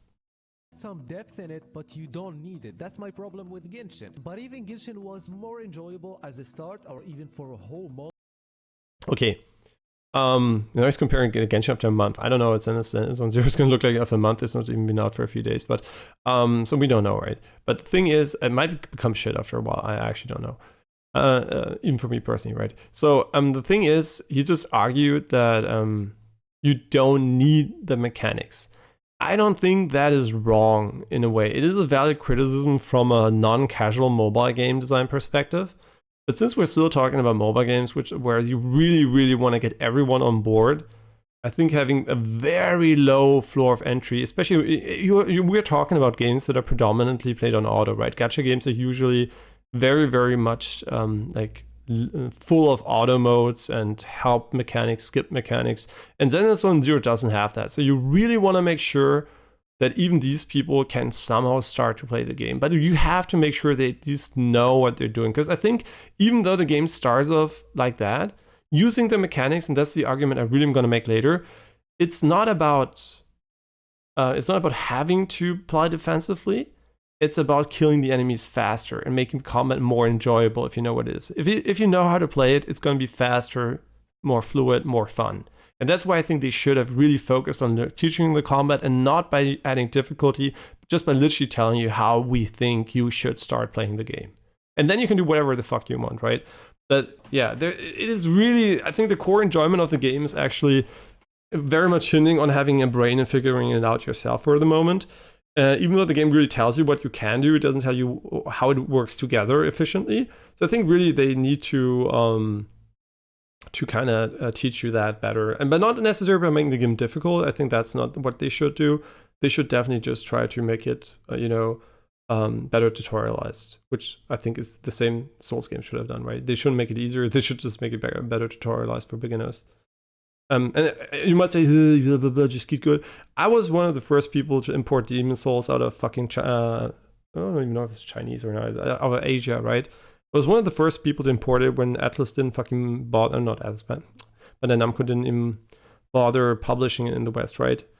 I read an article on Eurogamer about it, and was like, hey, that sounds fun, getting shit on by a game, cool. Sounds like fun to me. Ordered the game, played on PlayStation 3, Demon Souls. And back then, no Fextra Live, right? No big wikis, no information. You didn't know what a Souls-like was, nothing, right? And I enjoyed it immensely. It was so fun to me. But one of the reasons why I enjoyed it was a funny thing. It was a little booklet that came, not booklet, it was like one folded like poster that had like the basic controls on it. And the funny thing is, it had things on that weren't in the game as a tutorial, like the backstab mechanic. So these things are things you should obviously tell the player, right? Figuring out that there's a backstep or a riposte in the game is, in my opinion, nothing you should just try out and see what happens, right? That's something that should be tutorialized because you don't know it's possible, right? A new player could beat the entire game never knowing there are backstabs, and that's stupid, right? So I think these core mechanics should definitely be tutorialized. And one of the reasons why I enjoyed Demon's Souls so much was just like because I actually literally, obviously I found out a lot of this stuff in the game myself because there was nothing. But I had this one booklet telling me a few things that I wouldn't have known otherwise, which really made it feel way better for me. For example, how many people know in Elden Ring you can hold down on the digipad to go to the first, I think this is the first or the flask, I actually don't know. I think it's the first item. It might also be the flask, actually, no. Maybe it's healing flask, maybe it's first. I don't even know because I always have the healing flask in the first slot. But if you hold down the digipad, you're going to jump to the flask, right? And as far as I know, the game never fucking tutorializes that, right? So such details should not be something you have to figure out by looking up wikis or stuff like that. It's just like fucking stupid, honestly. So that's one of the reasons why I think tutorialization matters. Okay, now he's going to make a really funny point about the graphics. Well, it's like if you play Genshin, like already visually, look at that. Okay, and we're looking at Fontaine here, which is, I still played, but I quit in Fontaine. So we're looking at Fontaine, an area that is way. I mean, yeah, sure, it's the current state of Genshin, but when Genshin came out, you had Mondstadt, which by far didn't look as visually interesting as this, I would argue. But now, yeah, obviously, this is a fantasy world, right? Green, lush environments, naturally pleasing to the eye. That looks amazing. Like yeah, I think it looks great. Yeah, right. I don't disagree there. It looks great. Compare that to this. Okay. Now it's so funny, right?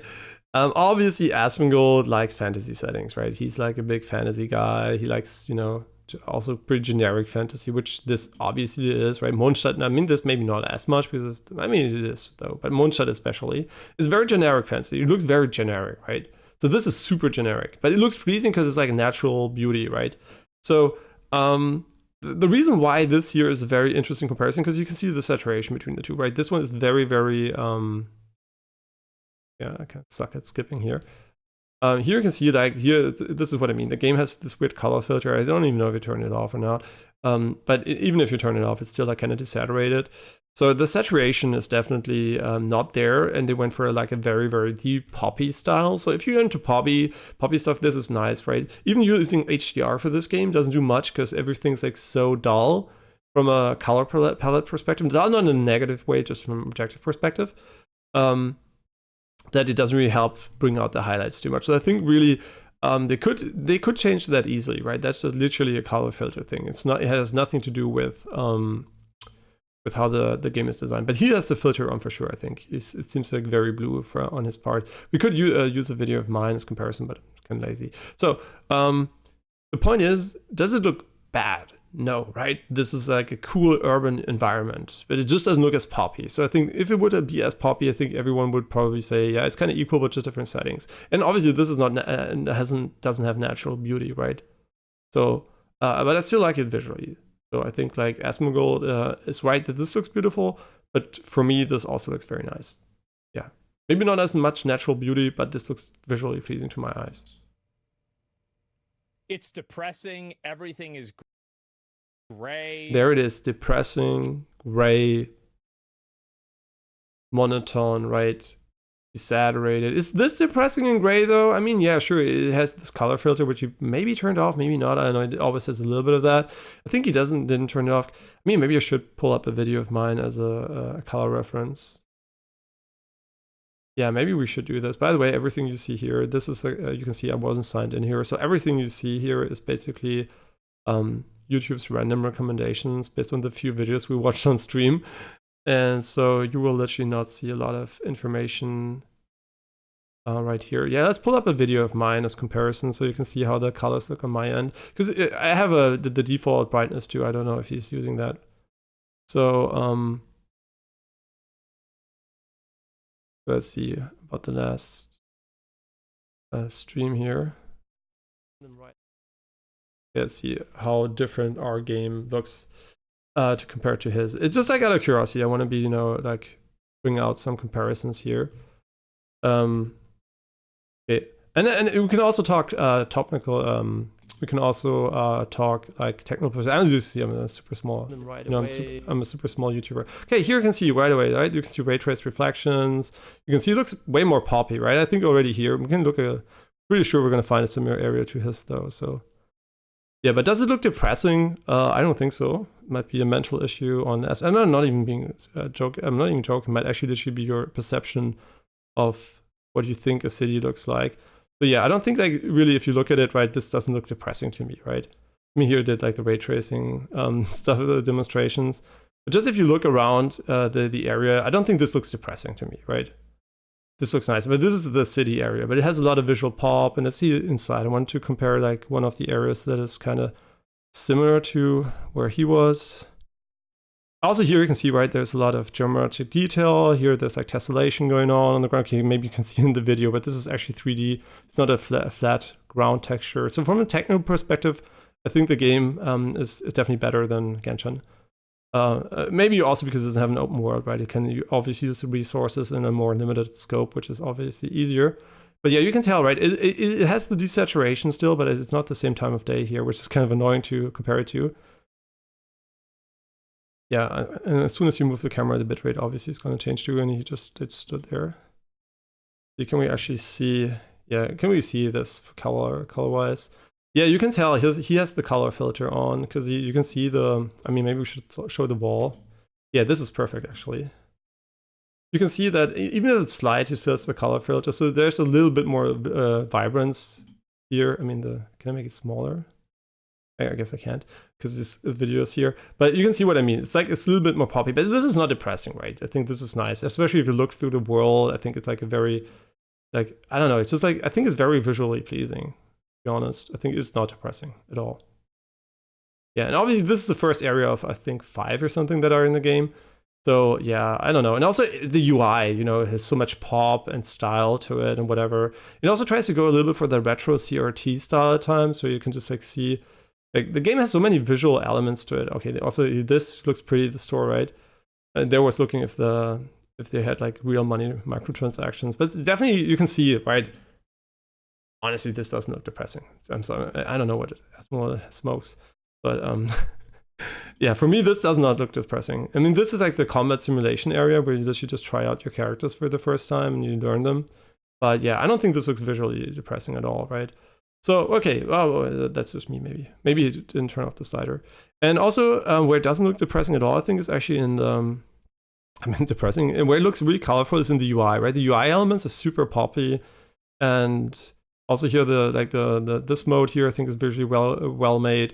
I mean, obviously it's also going for like a gritty CRT style, but I think it's visually well made, right? You have the different like color things. Okay, maybe this one is not as fun and engaging as the roguelite. I played it offline. I mean, I was looking for the stuff I played offline. I'm sorry that I also play these games offline, but still, it is it's not visually depressing. I think that would be a very, very unfair thing to say. Okay, so let's continue here and look at a few more arguments. But I just wanted to show that he probably has the color filter full up. I think still they could make it even more poppy on average, but I don't think it's bad, right? I think the color filter shouldn't be there at all. I think it's kind of weird. It also has like a blue tint. So yeah, see, I can criticize the game. Don't worry about it. Literally, if I don't like what I'm seeing, I'm gonna tell you, right? It's not like I wanna shit on Asmongold, because I really like the guy. So it's coming. All this is coming from a place of good faith, right? So sure, let's continue. Like, it just sucks. Like, I don't know what else I can really say beyond that. It just fucking sucks. Let me see if I can find another image of, like, combat. And also, like, everything out in this open world, you can go and do. Also, this image kind of seems like the person has some kind of color filter over it, because it's like super glowy, like all of this is like over. I don't even know if this is like the default look of the game. And Genshin looks really pretty. So this one just looks like kind of oversaturated. I don't know if that's actually the area here, but in general, Genshin obviously has areas that look way more like, a normal saturation level. And you can do that right from the beginning of the game. And that's the same as Wuthering Waves or any of these games. Okay, now the open world argument. Another image of, like, combat. And also, like, everything out in this open world, you can go and do. And you can do that right from the beginning of the game. And yeah, can you go to Fontaine right from the beginning of the game and not get shit on by the high level enemies? No, maybe you can actually. I don't know how that works. But would that even matter, right? Would it even matter? I mean, being able to go everywhere sounds so nice until you realize the three-dimensional argument I made before and the limited amount of time we have. If we had an infinite amount of time, infinitely large, like even maybe planet-sized or like universe-sized landscapes would be interesting. But maybe a few people start to realize that the size of the open world doesn't really matter, but it's the quality. And even the world itself, not the open world. I think Asmongold is kind of like confounding quantity of stuff you can do and the freedom of movement with actually quality of the world. I don't know, it's kind of a weird thing to not think about. Yeah, but if you really care about open worlds in games and that is interesting and important to you, that is not an open world game. So no idea why he's comparing it on that level. I mean, obviously, if you enjoys that more, that's true, right? You will not like ZZZ if you only care about open world. Or only if you find that an important part. But then you could argue so many games don't do it, and for so many good reasons. For example, Tetris. Is Tetris an open world game? Is Pac-Man an open world game? Is you could even argue is Pokemon an open world game, right? I mean, the new one maybe, from a technical perspective, you would wish it isn't. But does the open world always enhance the experience? I don't think that is actually true, because we are, like I said, human beings, and we can't just like literally spend hours and hours and hours traversing open worlds and giving it meaning. So, and then if you make it too compact, then it also feels kind of weird. I don't know. It is a challenge. I think definitely Genshin and also Breath of the Wild tend to oversize the world for just like visuals and not add a lot of meaningful exploration mechanics. So, see, Asmongold, you like Genshin, but at this point you could say, yeah, we can go everywhere, but why does Genshin have such a limited array of movement stuff, right? Why does Genshin excel at combats, but really fail at traversal? The physics of traversal in Genshin are so shit, right? The way the character overcomes mountains and obstacles, everything is so primitive. The animation level and the accuracy, you go over things. If you, for example, use like a specific character's abilities, go up stairs, you get stuck on them, stuff like that. And you don't have a lot of fun, meaningful exploration abilities. The funnest I actually found was just literally Yelan, because she was like a speed boost, right? Just using the Yelan skill. And then the problem with the Yelan skill is another one. Then you're forced, quote unquote, to play a character on field you maybe don't want to see. I mean, Yelan's cute and everything, but you literally play her because of her traversal skill. And then also she has like the blue tint when she sprints, which is not optimal for exploration because everything just looks blue when she sprints and you're going to sprint a lot. So I think like there are a lot of issues in Genshin. They never kind of solved making traversal as fun as combat. So I think the traversal sections in Genshin are okay-ish, but they definitely could be way better. So I think like what he's like wants here, I think, is not what that even tries to achieve. So he's like comparing bananas to apples here. So I literally don't know why he cares about that so much. I don't care about that at all. So I like open worlds. I like concise areas. It just has to be fun to play. I don't care why it's fun to play, right? So I think like this argument comparison is kind of missing the point of what that tries to be at all. That's the same as what just Wuthering Waves or any of yeah these games. They're open any of these games open world games? Okay, Star Rail. Not an open world game. A billion other gacha games, also not open world games. Any of these games. So he's like lumping it into games which are not the same genre, which is kind of so bad, right? It's like he's talking about Candy Crush and Diablo 4 in a sentence, which after Diablo Immortal it might not be that hard to do, but you know what I mean. So I think like Asmongold is kind of doing not a disservice to the game by just making stupid comparisons. And world games. So like, what do you? Just again another and point. Also, like, everything out in this open world, you can go and do. And you can do that right. Okay, the do part is also interesting because what do you actually do? What do you care about? Do you care about the meaningless puzzles? Do you care about the endless walking? Or what do you care about, Asmongold? Right? So I don't know. Tell me, what do you care about? Why do you think the doing part is well made? Because I think the doing part is okay-ish, but often I find myself wanting to do more of the combat, but the game doesn't want me to do it. The game literally is designed around not having enough challenging combat or long enough So you see, it's not even about challenge. It's literally about the combat being so easy that you can't even do a full rotation before killing everything in the open world, right? If you have a well-built team, you're just gonna literally shit on everything, right? You can't even do your normal combat rotations anymore. It's literally you're not even gonna see. You're gonna see your first or maybe second character usually because everything's already dead, right?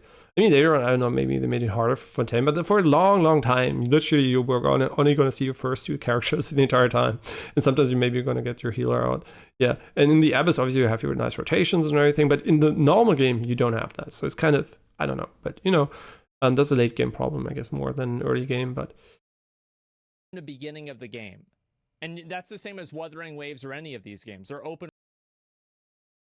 Yeah, I don't know. I mean, you know, it's like comparing apples to bananas. So no idea why he's doing that. And you could, yeah, what I wanted to say is if ZZZ actually tried an open world and failed, this would be a perfect comparison, right?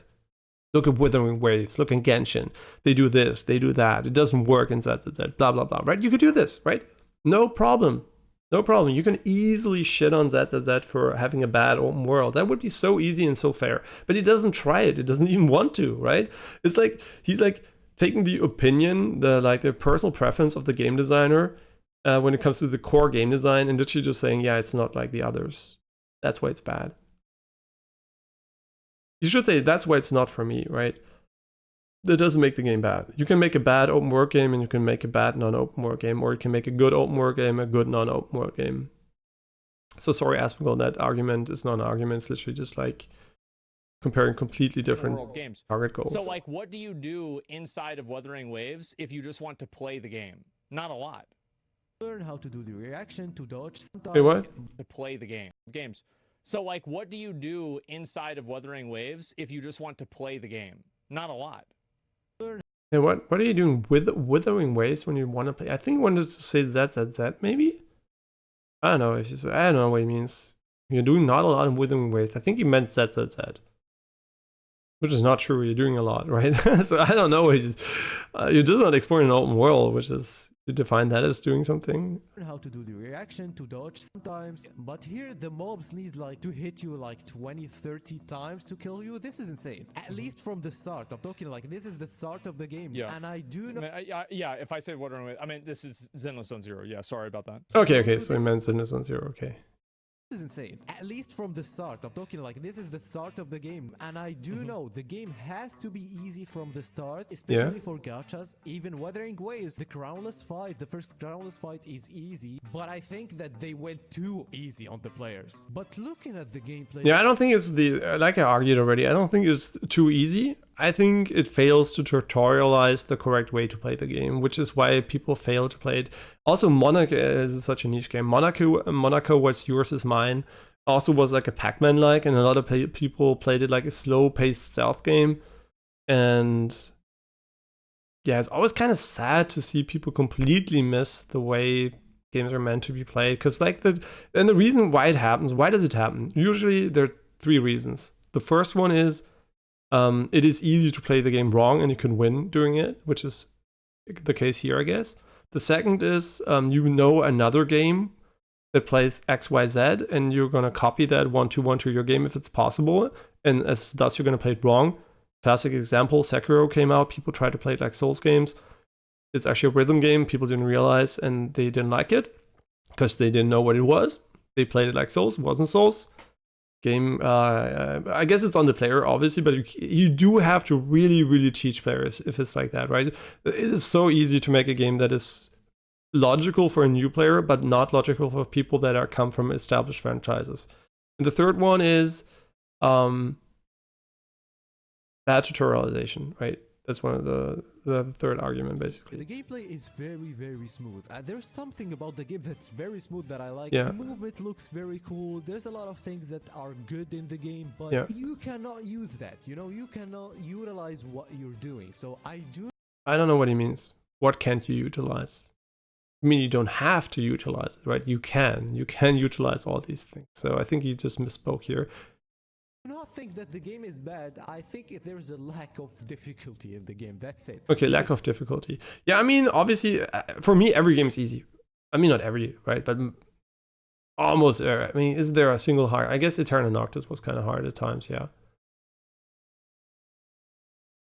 And I guess you could argue there's some old arcade games where you have to grind a little bit and get used to the patterns and stuff like that is, you know, quote unquote hard. But I think most modern games are not really difficult. So yeah, I don't know. It's kind of, there are not a lot of games that challenge me at all. So for me, looking for challenging games is not what I do, right? If I look for challenge, I don't know. I guess I just can do, I don't know, I go bouldering, I go like my physical limits, I go like do some science stuff, right? Some engineering stuff. So I guess, you know, that's my real challenges, because I don't think games are meant to be that level of challenge. I think games are just casual enjoyment. And if you look for difficulty in games, I think, and by the way, now this you might say, why can't it have difficulty? And we're going to come back to that argument a little bit later. I think there is a valid point to make that these games should have higher difficulty for two reasons. Later on, the reason is, first of all, the dev can sell more pay-to-win stuff to players, which you might not like to hear, but that's going to happen if you make it more difficult. It is a gacha game. It's unavoidable. So that's first of all the thing. And then second of all, I think it's fine to have different levels of difficulty in a game if the content is designed around player choice. So I think the game already has a cool idea by adding a difficulty slider to the story. I think it doesn't go far enough there, right? I think it literally could make an easy mode and a medium mode and a super hard mode, or at least a super hard mode. So I think having the difficulty slider setting, they kind of failed to make the hard one hard. I think that is a valid criticism, right? If you already have it, make it hard, right? But then again, it's completely fine for a lot of story to be not that difficult and just like put the harder parts towards the end of the game. And the reason why you would do that, also Asmongold's going to talk about it, so I'm going to talk about it when Asmongold talks about it, but yeah. I do agree that the game should have, the hard mode should be harder because it's optional and doesn't give you additional rewards. I like this. Well, the lack of difficulty comes from a lack of complexity. There's only no, Asmongold. Ooh, yikes. Like one thing that you can do. You can use your skill, you can use your ultimate, Yikes. and you can press spacebar to change your character or dodge. Yikes. Like there's just not a lot of depth there. And like even inside of Elden Ring, like you could say, oh, it's like Elden Ring, there's not a lot of attacks. Like there are a lot of ways that you can do the same attack. Like for example, in this game, you can't even jump. That's crazy. Story, I like. Yeah, see, Asmongold's being a complete baboon here, and every single thing he says is wrong there. Like lack of complexity, and then he takes Elden Ring as an example for a more complex game. I mean, you have different weapons, different spells, different, like, all of these are side grades, right? The moment-to-moment complexity of combat is limited to very, very few attacks you can do, and like the complexity of, if I would have to put it in a comparison, I would say it is at least twice as complex as Elden Ring, right? Just from the pure amount of inputs you can do and you can do while playing the game nicely. And I think even the defensive options are already, like, I mean, sure, you can dodge and parry and block, whatever in Elden Ring, so there are a lot of options, but you're not going to be using most of them conjunctively, and there are not even that many if you use all of them. And in ZZZ, you have like the parry system, dodge. You have like individual character skills, which is like literally like having multiple ashes of war and weapons you're constantly swapping between. So I don't know, Asmo, you're kind of being an idiot there. I'm sorry. What are you talking about? Like the less complex? Genshin, for example, is less complex. Obviously, you can most characters are less complex than the ZZZ one. So I don't know. I mean, yeah, you have a fourth character, but you have a pet that's going to help you, and obviously the reason why there are 3 characters is because the complex system of every individual character is way more complex than in Genshin. So they didn't want to overload you by having 4 characters to choose from. And also gives like a nice sense of rotation having 3. So I think it's very, very well designed. And it is not a lack of complexity, right? And the comparison with Elden Ring falls flat immediately, because Elden Ring is one of the most simple and streamlined combat systems out there, which is why it's pretty, right? It's pretty because it is so simple. It's not perfect and needs a lot of refinement. And even you could argue it needs more complexity to keep up with what they want to do from an enemy design perspective, which is why sometimes in the DLC it feels like you're just like looking at the enemy and dodging and just waiting for like the one hit you can do sometimes. Because it's just like so much focused on the enemy patterns. And this is what I talked about, right? There's like what the player can do and what the enemies can do. And if what the player can do is shit, it limits heavily what the enemy can do, right? In theory.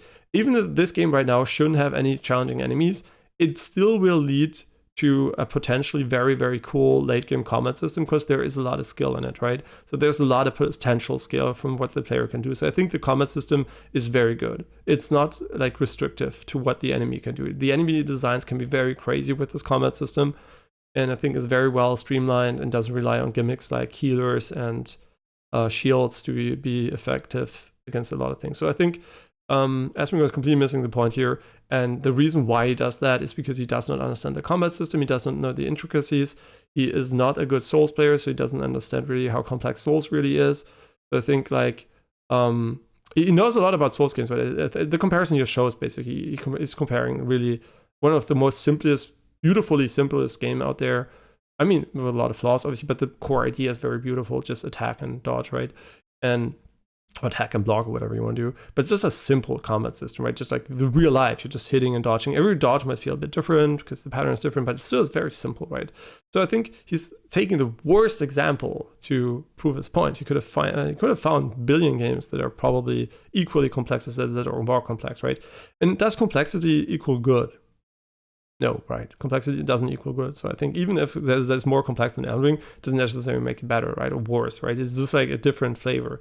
But saying a lack of complexity is absolutely wrong. And yeah, he's going to realize it one day if he continues playing it, unless he really, really plays it like Elden Ring and just like holds down a button and presses another button. But and now he talks about this jump, and then he obviously is playing Honkai Star Rail, whatever. What is a jump in a video game, right? A jump in a video game has a reason why it exists, and usually the reason is because the level design requires you to jump, or you want to design a level that requires jumping, and it also adds like a sense of freedom. Why would you not add jumping to your game? Well, first of all, it adds a lot of complexity. It adds complexity to the inputs. So if it doesn't have a reason to be there, it shouldn't be there. Should it be in Zenless Zone Zero? No, because the game doesn't really want you to jump anyway. It's not designed around jumping, so there is no real reason. It's not like you feel, oh, it would be nice if I could jump, right? Like in Souls games, you always were like, it's a 3D world where you have like vertical exploration. You always were like, yeah, jumping would be kind of nice. And then you had the jumps, obviously, which were super awkward. Right, but they never felt good until Elden Ring. Elden Ring then had other issues with the jumping, but still, they added jumping, right? So it is a necessary means to traverse the world. Then the Zone Zero's world does not require that, and it's not focused around it. It's not an exploration-based game. It's not a platformer. It doesn't have any of those elements. And I'm going to tell you why that's amazing that it doesn't have jumping. The reason why I think it's amazing is actually very simple, because I think and not having that feature means they can't make many dumb mini games where you have to jump and run shit like in Genshin, which is one of the worst parts of Genshin. Is literally every event is like, hey, you have those amazing gacha characters and your cool team comps. How about you don't use them for the event and just use a bow and shoot 1,000 balloons, or you jump, I don't know, like you play the worst 3D platform you've ever played, and I mean, yeah, you know what I mean? Just make a stupid minigame there or whatever. So I think that not having jump is good for the game because I know how Hoyoverse usually likes to do this stuff. So that's a very, like, I guess, advanced perspective on it. But I think not having a jump button is such a dumb criticism and really misses the point. It's like saying Elden Ring doesn't have a first-person shooter mode. Right, it doesn't have third-person shooter mode. Even it doesn't have a Remnant, which could argue, by the way, is no. That's actually a good argument that range combat in Souls games should actually work like in Remnant.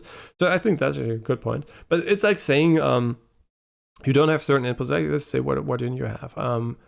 It's like saying you don't have swimming in a game that doesn't require you to swim because there's no water, right? It's like, I don't know. It's just like it is an input that doesn't really have any use, right?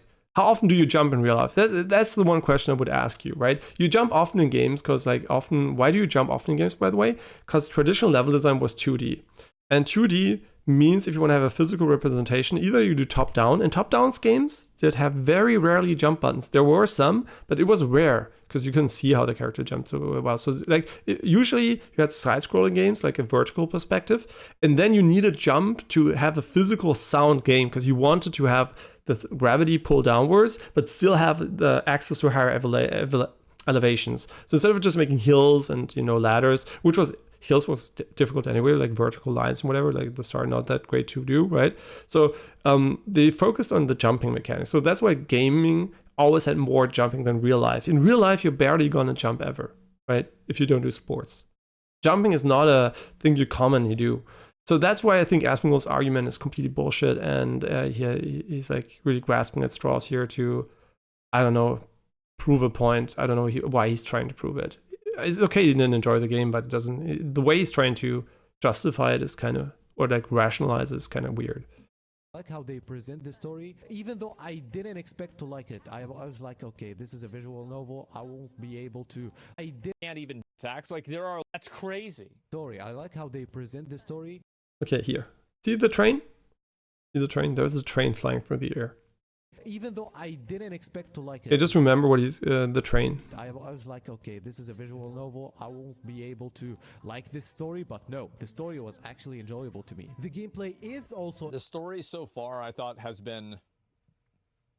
It's not as bad as the beginning of the Wuthering Waves story. Can't talk about that, unfortunately. It's better than that. But that's like beating the slowest person in a race. Like I said, for me, it's in line with what Genshin, Honkai Star Rail, or, I mean, most games actually do. And that's because maybe I'm not the biggest guy in the story, because stories are always kind of samey. So you can only do so many emotionally attached, emotionally receptive stories without resorting to like cliches and stuff like that. So the more you consume, I guess, the more you get bored by story, which is why more gameplay, because game always requires like a direct interaction. These are way infinitely more complex than just like listening to stories, right? Just imagine reliving the stories. Every time I think gameplay is reliving a story. Telling a story is just telling a story, and it's like very limited. So you can say, hey, there's a story about going to the woods and killing a few enemies. And you can tell the story over and over. Yeah, he went to the woods and killed a few enemies using a sword. He went to the woods killing a few enemies with magic. He went to the woods killing a few enemies there. He went to the woods and blah, blah, blah. And then you can add a few like events and whatever. And there's just a bunch of permutations. The spider dropped from the ceiling, blah. And then you had the campfire. They met.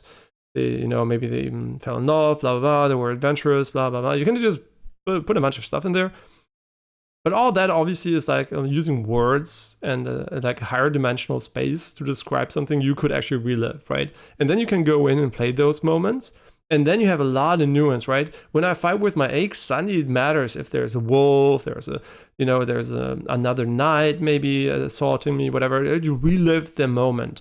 And that has way more potential for storytelling than actually just saying what is happening, which is a lot of games do because it's way easier to do these days. But in the future, I'm pretty sure storytelling is going to revolve around actually showing us, like more like movies actually do it, right?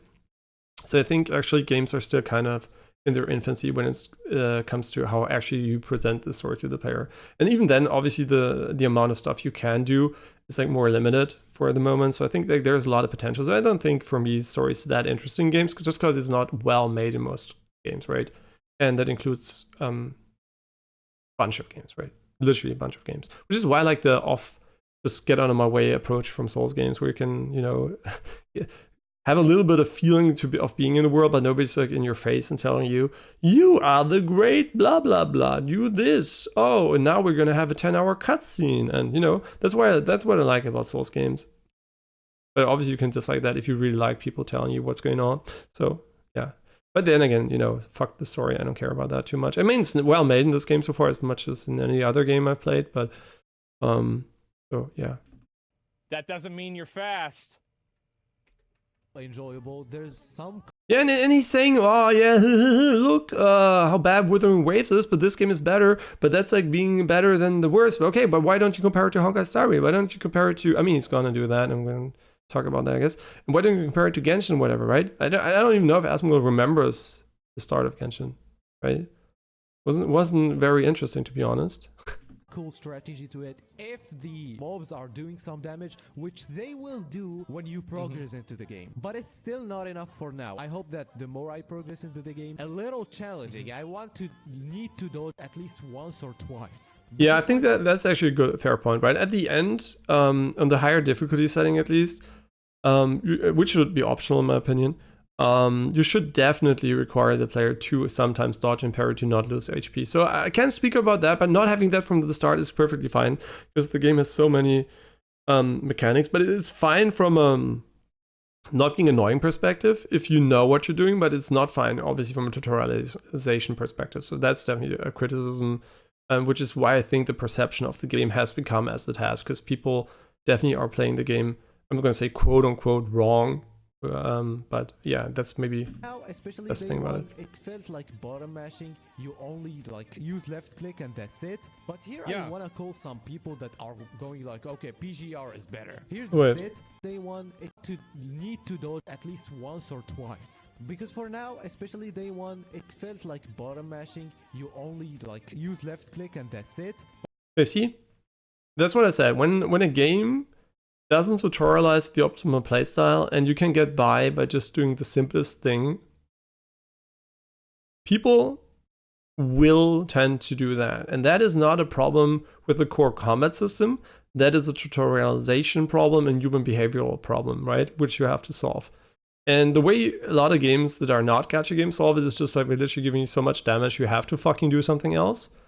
But the reason why you find it tedious and you just press left, it's obviously tedious, right? It's like going into, I don't know, an MMO that just has one attack button. And it's like I argued, and a lot of people will realize how true this is, I think. If ever there should be a Souls game, like Elden Ring or whatever, and I mean, Elden Ring is already super easy, so I guess it's already at that point sometimes. I mean, as the base game especially. But if you just go in and press a button over and over and over again, you never have to dodge because you have infinite HP and whatever, right? So if it's like that, and you can just like literally brain deadly go through the game, suddenly it becomes boring. And the reason why this game doesn't become boring, if you know what you're doing, is because the combat system is more complex, which is completely at odds with what Asmongold'S said. And I think that's actually the best example, right? Imagine Elden Ring where you have infinite HP and you fight enemies. How fun is that? I mean, I would argue not very fun. Just standing there, mashing attack over and over and over again until the enemy dies. Fucking boring. That's it. Infinite HP. How fun is it to kill enemies? Well, you're gonna stun on them. It's like Devil May Cry. You have like, you still do a cool parry here to get more stun, to do more damage, It's gonna look way more fun and dynamic. And you also have way more options to then fight. So this is a prime example of a more complex system carrying maybe a lower difficulty, which the Souls games in its beautiful simplicity do rely on challenge for it to be fun.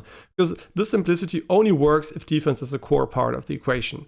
Otherwise, just simple offense without any defense doesn't make any enemy different, right? Every enemy is the same. If you have infinite HP and you can just mash attack, every enemy is meaningless, right? And the reason why in Souls games it's usually not meaningless is because you have to react to what they're doing. That is the beauty of the combat system. And here, even if that is not the case, which it isn't, there are enemies that definitely have different patterns and everything. And if you want to kill them quickly and efficiently, you should react to them too. Because a lot of, the thing is, a lot of characters are designed around literally having mechanics which increase their damage by as much as 40% when they dodge counter for a while afterwards, right? So they have a lot of mechanics which revolve around the additional, which revolve around this additional idea.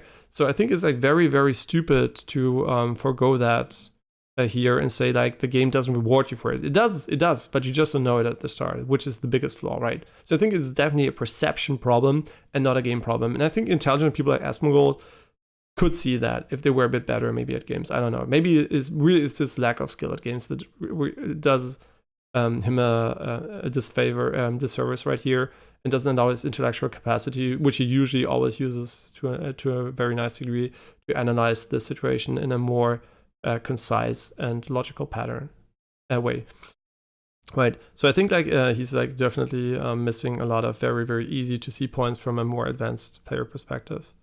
Okay, but let's go continue. But here I want to call some people that are going like, okay, PGR is better. I don't even know what that is. I only played 15 hours of PGR, and I'm gonna be real, I think that PGR is just mashing the same button. The gameplay... PGR, who gives a fuck about that? That's Punishing Grey Raven. That game came out like 8 years ago, 6 years ago. Who gives a fuck about no that? idea what that game That's is. their old game. Yeah, must preface also that I'm not the biggest gacha game guy, right? I actually hate pay-to-win games. If they're like obnoxious about it, and the only reason I actually enjoy games that are pay-to-win is if they really don't gauge stuff, right? They can be challenging at times, I don't mind that, but I really don't want them to make me feel like I should swipe, right? As soon as I have that, I'm out of there. So like I always like gacha games. I guess the first gacha games I ever played were like, I mean, real life Yu-Gi-Oh maybe and Pokemon, but in not the real world, I would assume it's like probably Hearthstone back then, right? But it was even PvP pay to win, which yeah, it doesn't mean it wasn't fun, right? But still, yeah, you can have fun with those, obviously. But still, I think like that's, you know, it's very, very easy for me to cross the line between being like fun and then like being obnoxious about me not having the money. And yeah, that's why I usually tend to avoid these games, because I feel like I enjoy myself a bit more in games that value my skill over my time investment, which is, by the way, nothing negative if you do. And, you know, not everybody has skill. So a lot of people can imagine you're super rich, but you're not good at games, right? And then you can pay money to become better at them. That's actually a good thing for you then, right? So it's definitely a matter of perspective.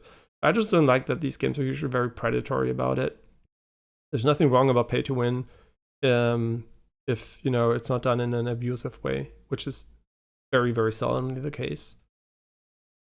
Also, like the people that made the game agree that it's outdated. That's why they made a new game. Nobody gives a shit about that game anymore. It's dead. Looks flashy and looks even better than Zenless Zone Zero, but I think that PGR also has the same problem. Also, please keep in mind, I'm not edited. I mean, Asmongold also did this live, but he's being edited, which is, you know, maybe sometimes helping him sound a bit more clear and logical than me. I have no idea, actually. But this guy is heavily edited, so his points are really, really, like, more concise, I guess.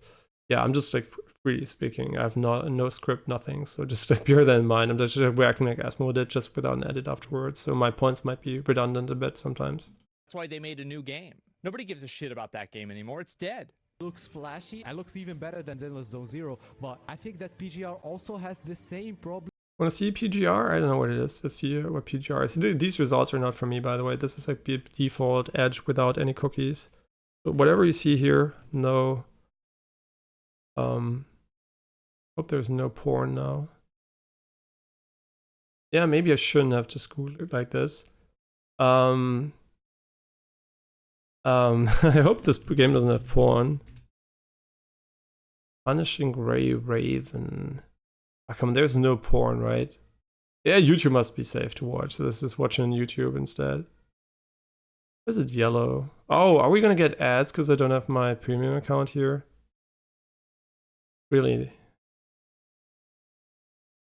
No, actually, we're not, right? Because I have YouTube Premium.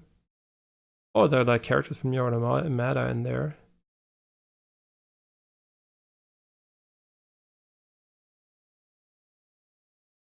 See, this is one of the things, right? He said it looks better. Obviously, it looks way worse because it's older. But he said it looks flashier. Now, I'm gonna, you know, I think flashy combat systems are usually bad combat systems for one reason: in visual clutter. The more complex you want to make your game, the less visual clutter you want to have. So too much of it, that can be very, very bad from a playability perspective. So a lot of stuff I'm seeing here seems to be very, very aggressive in that regard. So I think Yeah, I actually think like from a visual perspective, the clarity of Zenless Zone Zero is much nicer than here. Yeah, this is like kind of not that great. Yeah, I mean, yeah, there's a difference between looking flashy and playing well, right? So I think you could argue that it has more like vibrant colors on the effects, but it definitely looks like way worse. So yeah, there's no denying that it looks very, very much worse, just from a objective perspective. Yeah, I don't know. Never played it. I mean, it does look nice for the time, I guess, for the stuff you're seeing. Oh, Ember's in the game? I didn't even know. Yeah, seriously though. I think like I don't know about this game looking better. Also like, nah, nah. Yeah, this is not too much my cup of tea. This is more like classic Asia grinder levels of like flashiness, which works well in turn-based games. But in real-time games, I usually find it like either it's super dumb and you don't have to dodge and react to anything, then you can just do that. I guess like Genshin does it a little bit sometimes, just like a lot of flashy stuff is going on. But yeah, I think as soon as you have to react, I think Elden Ring also, a few fights show that if there's too much going on screen, like really doesn't help the gameplay. At least in the first 15 hours. I only clicked the same abilities and I finished the whole content that I played. Now you might say, and I want PGR players to confirm this in the comments, you might say PGR will actually become more challenging afterwards and you will have to use other buttons, so don't hate about PGR. Okay, exactly. Do not hate about... I'm not a fan of games that basically the entire story of the game is like zero gameplay effort, just brain dead. Because I think that whenever you have that, you don't teach players how to get better at the game.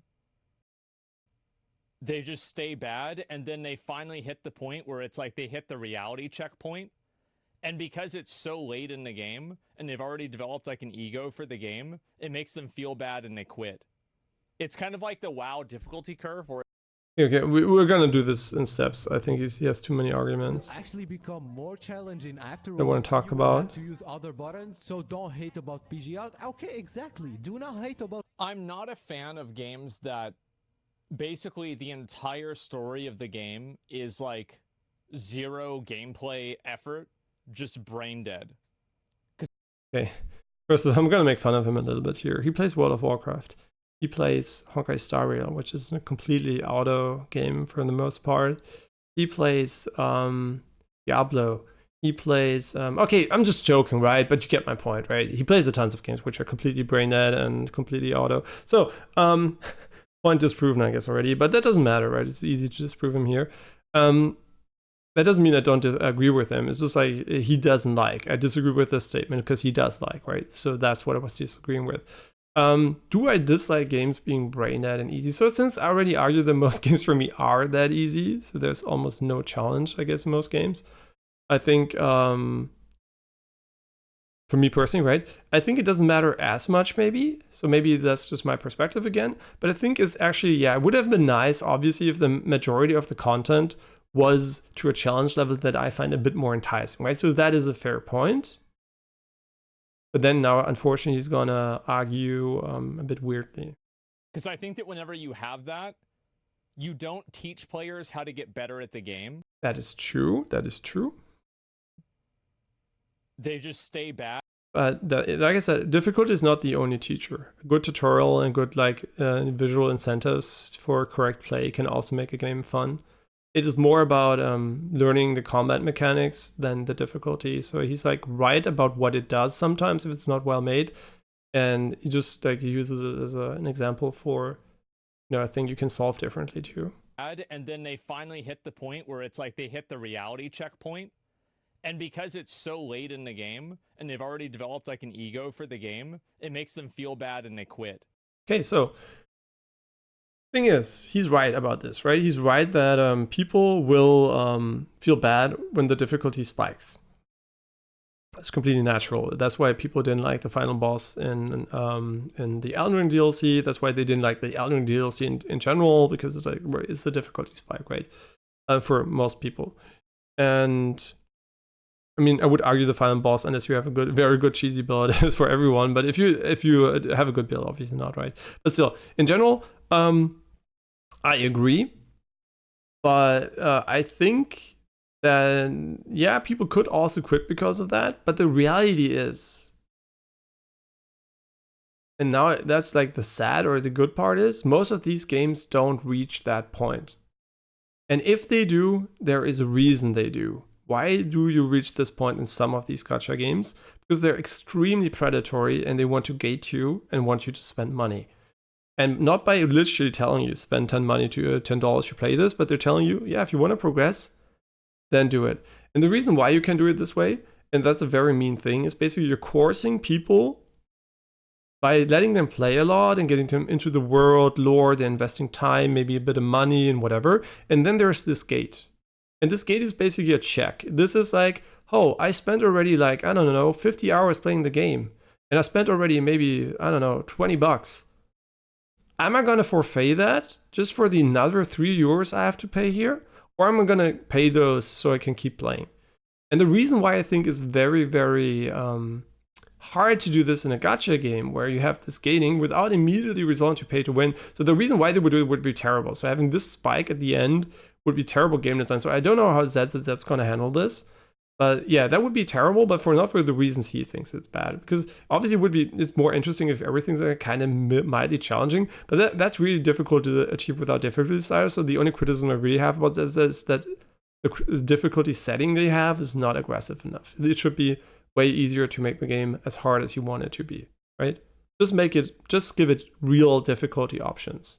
So that is a criticism you could have. What does that do? Obviously, why you might ask, why don't they do it? Why don't they 10x the damage? Why don't they, change the values, which is like done within seconds, right? If you have a good table of enemy HP pools, you could literally just alter the HP attribute in one line of code if you've done it in a good way. Yeah, so if you want to, you could literally do that, right? So why don't they do it? The reason why they don't do it is called the feeling of being left out, the feeling of being worse than others. As soon as there is a difficulty setting that you can't beat, you're going to feel like you are worse of a player. And that's something you usually don't want to have in like games as a service and gacha games from the get-go, because people will feel bad about their performance. You want them to feel great and have a good time. So I think the difficulty settings definitely are something which is nice for like, more advanced, more or less casual plays, but games. But against that are casual mainstream gacha games from the onset, they definitely don't want you to have too much of a feeling you're shit at the game for various reasons. Yeah. Because most people don't go into this game expecting a challenge, they go into this game because they like the visual design, right? And think the combat looks flashy. So I think he's missing the target audience here. It's kind of like the WoW difficulty curve where it's like, okay, it's ooh, there it is, right? That's Mythic Plus. Okay, so yeah, Asmongold, why do you think that is? Why you know why it is, right? So like the I'm gonna skip him on this. I have him on this picture. Difficulty and everything that's involved and like expected of you just like multiplies by 10. Okay, so the reason, obviously, Asmongold, you're a smart kid, right? Or not kid, he's a grown-up. Smart grown-up, right? And you probably also were a smart kid. Because intelligence doesn't really change over age. Just like knowledge and maybe some, ideas and perceptions. So in general, I think, obviously, why is it that most of MMOs are like 95% easy content? And the end, quote unquote, has the difficulty curve spike. The reason is simple. The majority of players is a casual player base that doesn't give a shit about the end. So the reason is you just want them to tag along, have a good time, and just chill through the game. Then they can do all the late game content they want. And then there's this little difficulty knob at the end for the most hardcore and casual players that actually want to know life shit. And that is the minority of players, right? I think he's like, the reason why it's designed that way is obvious, so everyone can enjoy it to a max and not feel bad about it. And then there's this like little like special difficulty at the end for the elite guilds and whatever that is substantially harder, but also not meant for everyone, right? It's literally just there as a nice bonus to have. That's what we wanted in Genshin, right? Just a small mode, and that's perfectly fine. That's perfectly fine if you want to do a mainstream casual game, which World of Warcraft is, which Genshin is, which probably this game is too. So I don't know why you're complaining. That has nothing to do with tutorialization. That is literally inclusivity game design. Yeah, so yeah, I don't know. It's kind of weird. Obviously, you can complain that you're playing together with people that don't know the mechanics, sure, but yeah, I think that's not bad. I think World of Warcraft should not look like this. Right? This is Mythic Plus. This is the start of the game. If World of Warcraft looked like this, you bet that most people would drop out here.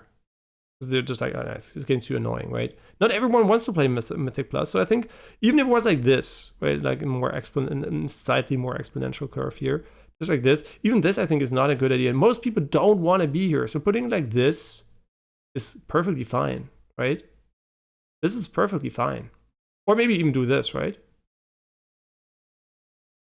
Like, this is optional, right? This is the end is optional. Just give the player enough time to get to here. So there could be a huge part here and just a small part here, but this has to be a good leadway to this. There should be enough quote-unquote tutorialization if they want to get there, right? So these people that do want to get good, and you do have to clearly communicate that to the player. So I think he's wrong about the way these curves are. But then you can start to pay? Yeah, true. Yeah, and the paywall, obviously, right? The paywall where you get to the point where you can overcome it, which is why this is terrible design in gacha games. You don't want to have this, right? You want to have this maybe as an optional, maybe even non-rewarded part or something like, just like optional part in general, right? The difficulty optional would be very nice and talkable. Zero from the start. But then you can start to pay? Yeah, true. Zenless Zone Zero from the start, but it's like Elden Ring's the same way, right? Like Elden Ring challenges you immediately.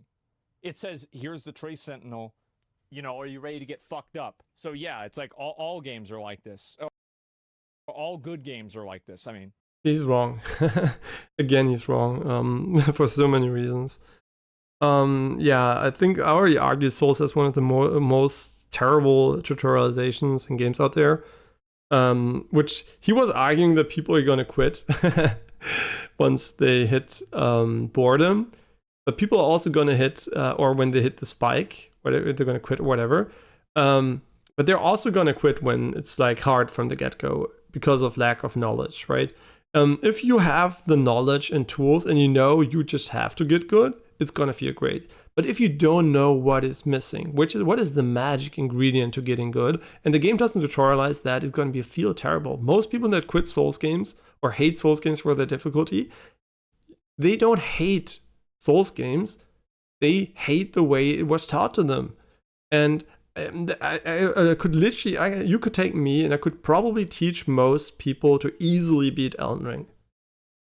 Right? I could literally teach most people to easily beat the game within a couple, maybe give me maybe half an hour with a person, and they can easily beat Elden Ring without any problem, right? Just like a half an hour. Just give me half an hour, and everyone will be able to easily beat the game, and they won't have any big hitches. And the reason why I think the hitches can be fun to some players, because some people like trial and error, right? Just like banging their head against the wall over and over again. And I think Asmo is also among these people that just like, instead of actually getting good, he just like sometimes just like tries stuff out until it kind of works. And yeah, I think like the way also the Tree Sentinel and everything, like the foreshadowing of challenge basically, I think is good, a good idea if the player likes it, but can also be very frustrating and annoying. I think Elden Ring, basically the Tree Sentinel's job basically is just to tell you, hey, we designed an open world and not every activity is meant to be done right away. You can come back later. That's basically the tutorialization element of it. Obviously, me and other players just like beat it right away for, you know, because we wanted to get good, and then it also was like in the performance, like the lag and everything was just terrible. But I don't think every good game smacks you with a baseball bat right when you start it. I mean, I'm pretty sure if you play Mario Odyssey or like Mario, Galaxy, or if you play Zelda games, whatever, you're not gonna get into a fucking room and get fucked in the ass right away. So I think the majority of good games don't do what he just said. So also this is wrong. So I don't know what's wrong with Asmongold in this take video, but somehow something about Zenless Zone Zero seems to have broken his logical reasoning. Kind of weird. This doesn't happen to him too often that he's so wrong so many times in a video. He's always coming from a place of good faith, but applying it to the wrong things, which he usually doesn't do. Maybe he just had a bad day. I don't know. Start as an opinion, I think the start of the game isn't the best, isn't the most enjoyable. Does it deserve all the hate for now? I enjoyed it, but only because I instantly started looking at the combat system. I literally started by looking at what the potential of the game is. Not everybody does it. Most people just play the game, right? and they don't care too much about the background stuff until later. But I'm literally the opposite. I always look at the details first and then I play the game. So I'm like really weird about that. But I think that is why I could actually enjoy this start more than the average player. As soon as you know what you're doing, it feels way better. Yeah, but I would agree the tutorialization is suboptimal because you have a tutorial, but the tutorial doesn't teach you the combat. It just teaches you the elements of the combat. Then you basically have to figure out how to combine them yourself, which is, in my opinion, the hardest part this time around. I mean, obviously there are a lot of mechanics, but then you get them tutorialized and you don't need them, so you're not going to use them and you're not going to learn how the combat should look like. So you have to get active yourself. And since people are lazy, I would agree, Asmongold would agree he is lazy. And lazy is not negative. Lazy is usually efficient, right? Laziness is a very negative attribute in your head, but laziness and efficiency from a human action action perspective are pretty similar, right? If you're being lazy, you're usually being efficient about things, right? Often, I mean, procrastination is different because you're usually doing something you can't avoid and pushing it away. But if you're just being lazy, it's like usually your brain trying to be as efficient as possible about a problem. So which often includes not looking at the combat mechanics, which actually is not lazy, right? So yeah, so as we will probably agree that sometimes he can be very lazy. And then obviously sometimes he isn't, right? He's super in-depth about other things, so yeah. No, we need to complete the whole thing. I actually don't think players should... I disagree with this mindset. I don't like the the most enjoyable. Does it No, it's deserve not. all the hate for now? No, we need to complete the whole thing. I actually don't think players should... I disagree with this mindset. I don't like the mindset that you have to play the entire game in order to think that it's bad. Now, I think that, again, like, what he's saying has some merit. Okay, so first of all, Asmongold disagreeing here is a big L, to be honest, because we would shit on literally any professional reviewer if they reviewed the game without playing it, right? If you go on IGN, the guy's like, hey, I played 2 hours, game shit, 6 out of 10, or game's okay, 6 out of 10, whatever, or the game is bad too, right? We would laugh. We would say, oh, look at this clown. He played for 2 hours. He's judging the game, blah, blah, blah. No, we would expect him to say the start of the game is bad, right? And then we would expect him to play more. And then he would say the rest of the game is good, the rest of the game is bad, whatever, right? So Asmongold is wrong, because what the real thing you should say, and he's also kind of wrong, because you are allowed to judge the start. You can say the start of the game is bad. That is a factual statement which you can sign, which is not wrong, which doesn't require anything weird. But saying the game is bad is wrong because you didn't see the rest of the game, right? That is a big distinction, which is very, very important, because if we go on review sites and everyone's just saying the game's bad, good, whatever, and they didn't play the game, what do I care? Right? What do I care? I don't know. The one guy played 40 hours, the other guy played 2, the one maybe played 1 minute, didn't like the tutorial. Great, right? But that doesn't mean shit anymore, right? Because they never gave it a chance. And now, obviously, Asmongold is going to make an argument here. I remember it, I think. He's going to argue that you should have a good start and get the players engaged right away. And I completely agree with this one, right? I completely agree. I disagree with this mindset. I don't like the mindset that you have to play the entire game in completely order to wrong think that here. It's bad. Now, I think that, again, like, what he's saying has some merit, but I don't think that it invalidates opinions. So if you've played the game for it's true. It doesn't invalidate opinions. It invalidates your opinion about the entire game, right? So he really needs to make this distinction. He means the right thing, I think, but he really phrased it terribly. 2 hours and you thought the time that you spent playing the game was wasted, then you have wasted your time and the game is bad, and that's absolutely no. The start of the game is bad. See, you wasted your time, you feel bad about it. That means the start of the game is bad. It doesn't mean the game is bad. It is literally not true. It's literally not true. He's like one word away from it being a good sentence. Fair. It's 100%. And unfortunately, he doesn't mean it that way. I think he literally means it the way he does. So I think that's a really, really bad take on this. Fair. So time and the game is bad, and that's absolutely fair. It's 100% fair. So, like, if you do that, and like the first impressions of a game absolutely matter. And I would 100% agree. I don't think it's. I think the first, for a casual player, the first impression is immensely, immensely, immensely important. if you lose your customer right away, you're never gonna upsell him. You're never gonna get anything, especially in free to play. Free to play is an upselling game, right? It's about really making money later on, usually.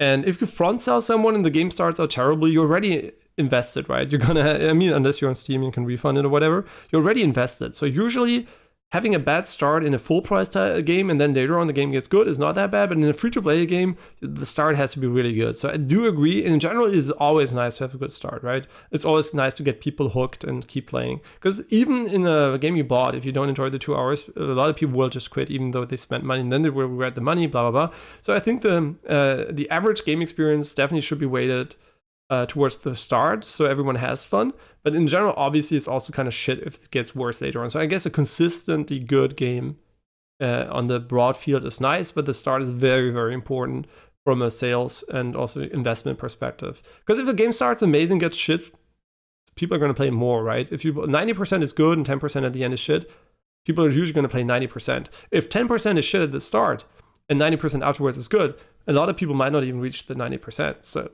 obviously, his argument is 100% correct here, right? Like I said, I'm going to agree with him as soon as he's right, and here is 100% right. I would argue that they matter more than the end game. Because if the first impressions... Okay, now, yeah, from what I just argued, it's correct, but obviously this has a second perspective. So if you are like a non-casual, super invested player into Genshin, ZZZ, then you could argue that the late game is the most important part for you in the long run, right? So it starts off being really important that it starts off good so you ever get there, but then obviously this is where you're going to spend the bulk of your time. So I think the late game for games as a service games is mega important, and the most important part to get really right? The tutorial just doesn't have to be ass. So I guess just get the people to the late game however you want, but the late game is the pinnacle of importance, I think, in these games for a non-casual, quote unquote, playthroughs of the game. So I think that, yeah, for games as a service, I do disagree. For normal games, I definitely do agree that it would be nice if everything was nice, but definitely make the start better than the end. Yeah, I mean, obviously the end is also important. I mean, we know statistically that most people will never see the end of most games. So just like if you think everybody beats games, that's not true. Most people actually drop games, even good games, consistently good games, for various reasons. A new game comes out, no time, real life events, whatever, right? You just forgot about it. There's so many reasons why people drop games. So from a just investment perspective, obviously making the start amazing is really, really good. So most people will enjoy it, and the late game is quote unquote less important since not everyone will reach it. But for example, Elden Ring DLC, right? The last boss could have been the best boss ever made, but if everybody quits the game at the start because it's like too hard and they don't like it or whatever, nobody's gonna see the rest. So it's like a consistent experience, very important. But in games as a service, I really, really think the late game is the most important. So I kind of disagree because we're talking about ZZZ, where I think the late game, hopefully roguelite inspired mode or whatever they're going to use there, is going to be really good. If that's really good, the daily driver basically, just like if you're playing another round of Binding of Isaac, just casually North Line a few hundred episodes or something. Yeah, I think that's going to be quite nice, right? So I 100% agree with the start, but this one is kind of, I agree the start is more important, but in these types of games, I think it's very important to get the people into them, yeah, for sure, but the late game is also very, very important. So I think actually you could argue that this investment curve here is like, this one. It starts good, can get a bit worse, and then it peaks at the end, right? That would be the optimal curve for a lazy studio. Yeah, if you want to be lazy about it, right? If you want to be optimal, you're just going to keep it like good, right? But if you're going to be lazy, just starting not bad, going to get a little bit worse, and that gets amazing. That would be the optimal lazy curve, I guess. So bad that people don't even get through them, then who cares how good the end game is? Nobody's ever going to see it. Yeah, that's true. Do everything. Let content creators do their thing. Yeah, first impressions are incredibly valid. New players and new player experience is super valid. Yeah, first of all, new player experiences are valid, but they are new player experiences. See, it's really important to state that. I think if you're open about these things, it's great. But we're living in a clickbait title age where there's written Zenless Zone Zero sucks. They didn't write, or he or his editor didn't write, the start of Zenless Zone Zero sucks, or Zenless Zone Zero first impressions suck, right? They didn't state that. They're being disingenuous, right? They're talking about the game holistically from an wording perspective, which is not honest, right? So I think like the reason why I use it just like is, you know, I did the same just for fun with Asmongold'S name in here, just because I think like it's actually quite valid, because you can see we're already at like 12 minutes out of 14, and I literally agreed once with him. So I think like my statement is not baiting, but it's still just, I don't do this usually, right? I just usually say what I think it is, first impressions. Or I say so far I really like this game, right? I'm trying to be really, really honest, right? Because yes, first impressions are important, but you are a content creator, you're not a player. So you can say the start is bad, but say the start is bad. Don't say the game is bad. You're being disingenuous to your audience. You're literally maybe keeping people from playing the game, which might enjoy them. And also you're being disingenuous here, because you actually are comparing it to a game type it might not even want to be. So if you have someone in your audience that doesn't care about open world aspects, you're really underselling the game, and you're not making it clear enough that it doesn't have to be an open world game. And you're being highly influential, because people that watch you are usually very young, and they might be very biased by your opinion, like, oh, it doesn't have an open world, so it has to be shit, which is not true. So Asmongold, think a little bit more before you actually do these things, so we can actually, you know, have videos which have your valid opinions, which might be sometimes shit, sometimes right, often right, in fact, but don't use fucking clickbait titles. And I mean, this case is not even a clickbait title, it's literally just bad video.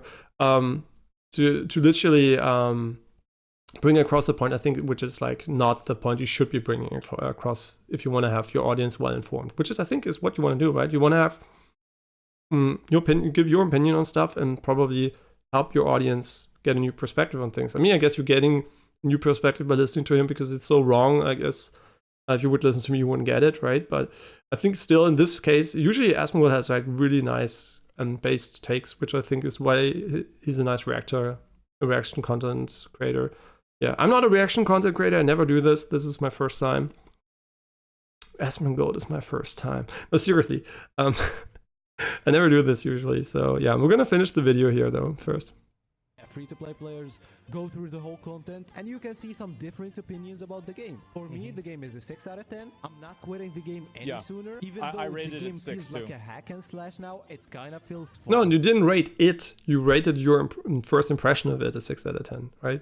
Like, he's talking about giving a final review. Like I said, we wouldn't accept this from professional review outlets, so why would we accept it from streamers and content creators? I don't know why we're like having this double moral value system here. And I can see that it's promising. The devs are doing a bad job in presenting how the game will look like in the future, because they sometimes say, okay, it's a casual game. Yeah, I think so. I don't know about that, since I don't know, right? But that's my biggest, that's why I always say don't get too invested in the games as a service games. You never know how they're gonna go. They start amazing, and then they can become like a daily mission commission slog, or they can just like have events which are super casual and boring, and you never know, right? So this game could start off really fun and become really, really bad in the late game. So, you know, it's like, and also the other way. So I think in a way, you know, it's really, really important to actually realize that, you know, these things are true, but this point here. Kind of feels fun, and I can see that it's promising. The devs are doing a bad job. Yeah, this is actually true, right? You don't know what the devs want, right? And the thing is, they don't know either, right? They could say A now and do B later. We wouldn't know. So it's always kind of hard. And I don't think MiHoYo or HoYoverse have a track record of actually delivering in the long run. So yeah, that's always the big, you know, question mark. Are they going to nail it this time? Nailing means something different to everyone else. Some just enjoy casual events over and over again. Others just want the core gameplay to be the star. I hope this one is more about the core gameplay than about the gimmicky minigames than Genshin. Yeah, so I don't know. You know, everyone has his own cup of tea. Some people just like the auto, just the casual AFK, just the war system, just farming currency and just like gambling sometimes. There's so, or cute designs, just like the waifus, like Nikke, for example. I think Nikke, just imagine. You know, this is my traditional bad game test. How do you know a game is actually really bad? It's if you replace the game with stickmen, right? Ugly stickmen, MS Paint stickmen. And once you do that, you can actually see a lot of flaws in the game, right? Just imagine playing Nikke and every character is just a stickman. Would it still be fun to you? I mean, some people that are maybe hardcore into combining stats and aiming, whatever, sure. But most people, I think, would say, wait, maybe actually the visual draw is way bigger than I initially thought. So that's my stickman, mind, what do you call it, experiment that I like to do. Just replace the gameplay with stickman. And obviously, sure, visuals add a lot to a game, but sometimes they add so much to a game that literally the game is completely hinging on the visuals, especially gacha games where you want to pull for waifus and cool characters, right? So yeah, always keep that in mind, like that gameplay might be king in your heart, but in your head, maybe not so much sometimes. Think how the game will look like in the future, because they sometimes say, okay, it's a casual game, and then in the live stream go ahead and say we will implement more harder things in the future. So yes, I will also, I don't think these are necessarily exclusive. I feel like you can have hard content and still have a casual game. Absolutely agree. It really just depends. If you're hooked by endgame, you'll stay. You have to wait until endgame for the good stuff. It won't work. Yeah, exactly. Yeah, I think like I said, you want to keep your game as casual as possible. If it's like such a game, and just add enough challenging fun for the hardcore people. It's like the percentage of engaged super whales and whatever. Like just keep them there, right? I think that's what Genshin never figured out. It never did anything for them. It was so easy to, I don't know, Genshin just completely utterly failed with late game. And you see they don't give a shit, right? They don't give a shit. They literally just let Genshin die. They don't do any updates that are significant. I mean, now Zenless Zone Zero has ray tracing. Not a word out of MiHoYo, by the way, as far as I know about that. Maybe in the Chinese thing, I can speak Chinese. So, yeah, I think it's kind of big shame here. Big shame that HoYoverse, for whatever reason, is kind of bad at that. And so I really hope whatever this game ends up ending at, because it's not going to change that much probably if the past is a track record for the like any sign indicator for the future of this one. I really hope it ends up in a very, very good and sound place. So no matter if it doesn't change, it's just like a good roguelite maybe to gacha on. Yeah, I don't know. I really, really hope they don't fuck it up. And obviously you might say roguelite, why are you saying it all the time? I mean, obviously Genshin's Abyss is like very extremely roguelite, but they did a few roguelite modes and events and whatever, like always half-heartedly, right? Then Star Rail had like I forgot the name, Simulated Universe, which is also like roguelite-esque, but since like full auto, who gives a shit? But still, it's like, it's like there are roguelite elements, but in this one, it's like the really core to the design of an endgame mode, which is like refreshes weekly. So I think if they nail this, right, there's so much potential fun and replayability when you always get new characters and stuff like that. So if they nail this aspect, this one could have an amazing late game combat. Like the core combat system is amazing, and the potential design for late game is already there. So they have the magic ingredients. So I really hope for me personally, right, if you like combat, if you like exploration, they don't have anything, so just move on and play another game. Which, according to Asmongold, there are plenty, right? So you can play Genshin, Wuthering Waves, and Tower of Fantasy. That's really, they're not like games out there, so I don't know, kind of weird. Here's a good example, like in Star Rail, good ones at least. The Star Rail entry level experience was very good. Where it's like you're going through new boss fights regularly. I see. I found it terrible. I'm going to explain you why. Why was the Star Rail... let's just make... I mean, we can let him finish, maybe. But I don't want to let him finish. I first want to say, maybe... Then you fight this big guy, and then you're on, like, a fucking a train. Like, shit's happening immediately. You're going to another planet. Like, things are already, like, popping off. Things are happening all the time. And then you have, like, Wuthering Waves, right? You're immediately getting into the combat. You immediately get your 3 characters. You're automatically doing stuff. Like, and there's the little things where... Can you even choose which... Okay, no, this is cringe as fuck. Okay, first of all, why is Star Rail start bad? Because you start and you get the tutorialization, you learn the combat system, everything's rosy, right? Peachy, nice, really good, really happy, cool art style, cool music, you're just enjoying yourself. And then there it is, the auto button gets introduced, and everything you just learned gets drained down the toilet.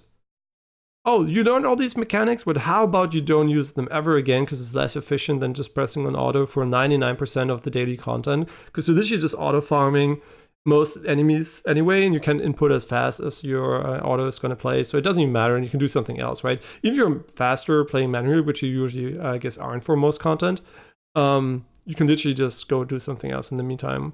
So I think like, yeah, the start really promising, then just like shits on it, right? And then it's obviously a JRPG, really different genre, but I think that's true. But then, yeah, sure, he's right about the location stuff. It's really nice to go from A to B to whatever. But this game also has that, right? It also has different locations where you go, but it just doesn't have the visual representation is different, right? It just doesn't have like it's more like in an abstract way.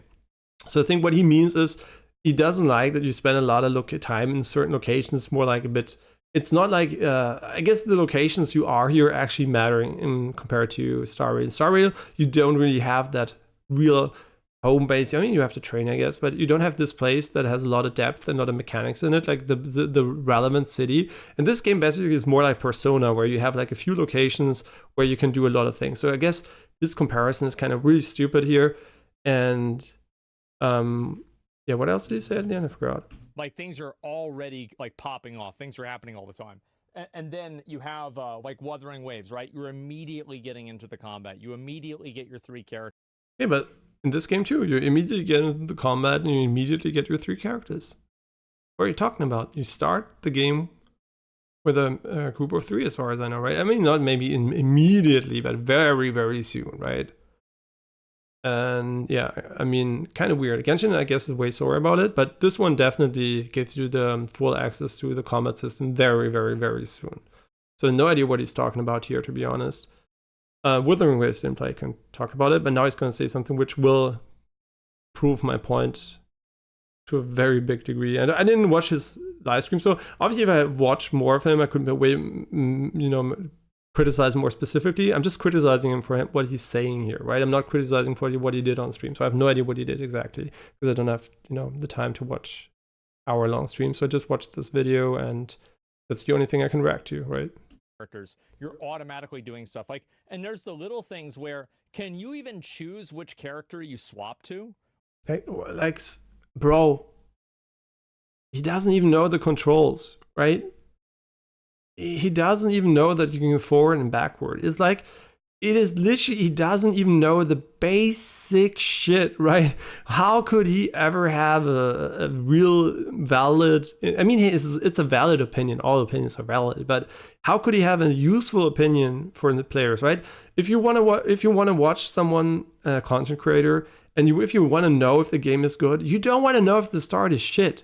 You want to know if it's worth doing it, right? That's the answer people are looking for. You're not going to play ZZZ, Genshin, or Wuthering Waves for, I don't know, 10 hours and you're going to drop it. What you're looking for is this a gacha game I want to spend time into, farm polls, and have a good time? And will it become a game that's worth investing my time into?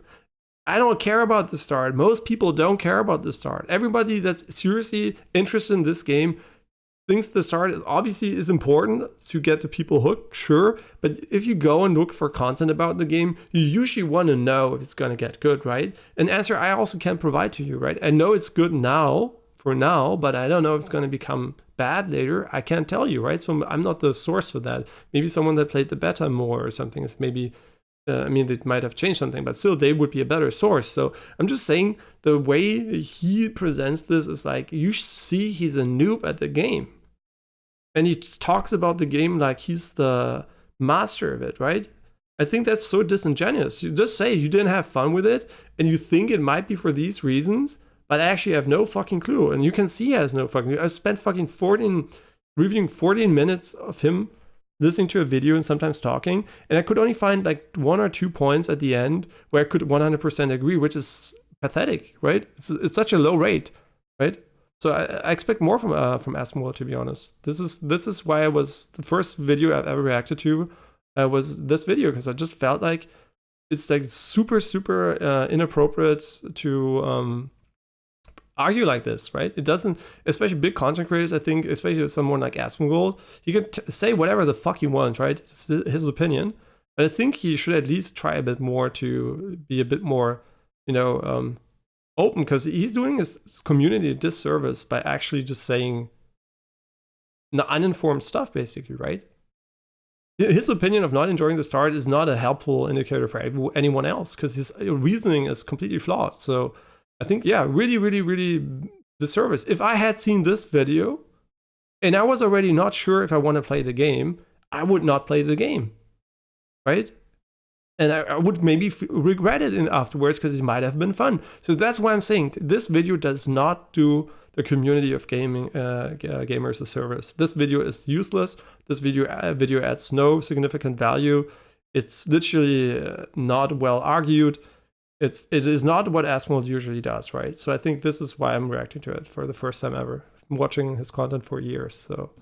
Or do you just press spacebar and it swaps the next character around? You can choose. You press C to swap. You can literally choose it, and you can literally also parry with both characters. So if you have a dodge one and you have a parry one, you can literally press the correct button for either dodging or parrying. So it's kind of a shame, man. Kind of a shame. Well, by the way, I'm not saying you should get good, right? You shouldn't get good. You shouldn't have to read all these things. Obviously, the game doesn't do a good job there, but you should acknowledge that he doesn't know, right?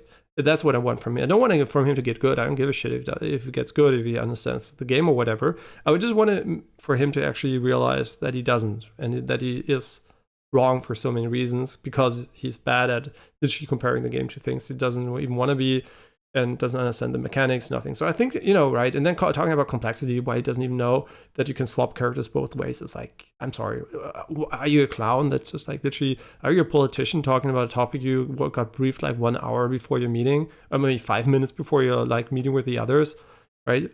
I don't know, man. It's just like, seriously, Asmongold, you can do better. I know it. You've done it. I would say 95% of the time, Asmongold does really good content.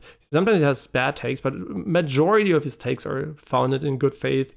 And, at least you can partially agree. In this video, there are like so few, I mean, maybe at the end, like I said, a few where I can agree. But the other ones are all like, it's so inherently flawed that I just can't literally really agree with it. It's so sad, though, because I really think this game is getting a very, I don't care about, am I invested in the game? I mean, I'm playing it, right? So I don't want it to die immediately, obviously. But I don't give a fuck about, Hoyoverse. My first stream was literally called Gacha and Censorship, right? So it's not like I'm not like, talking about the problems and everything.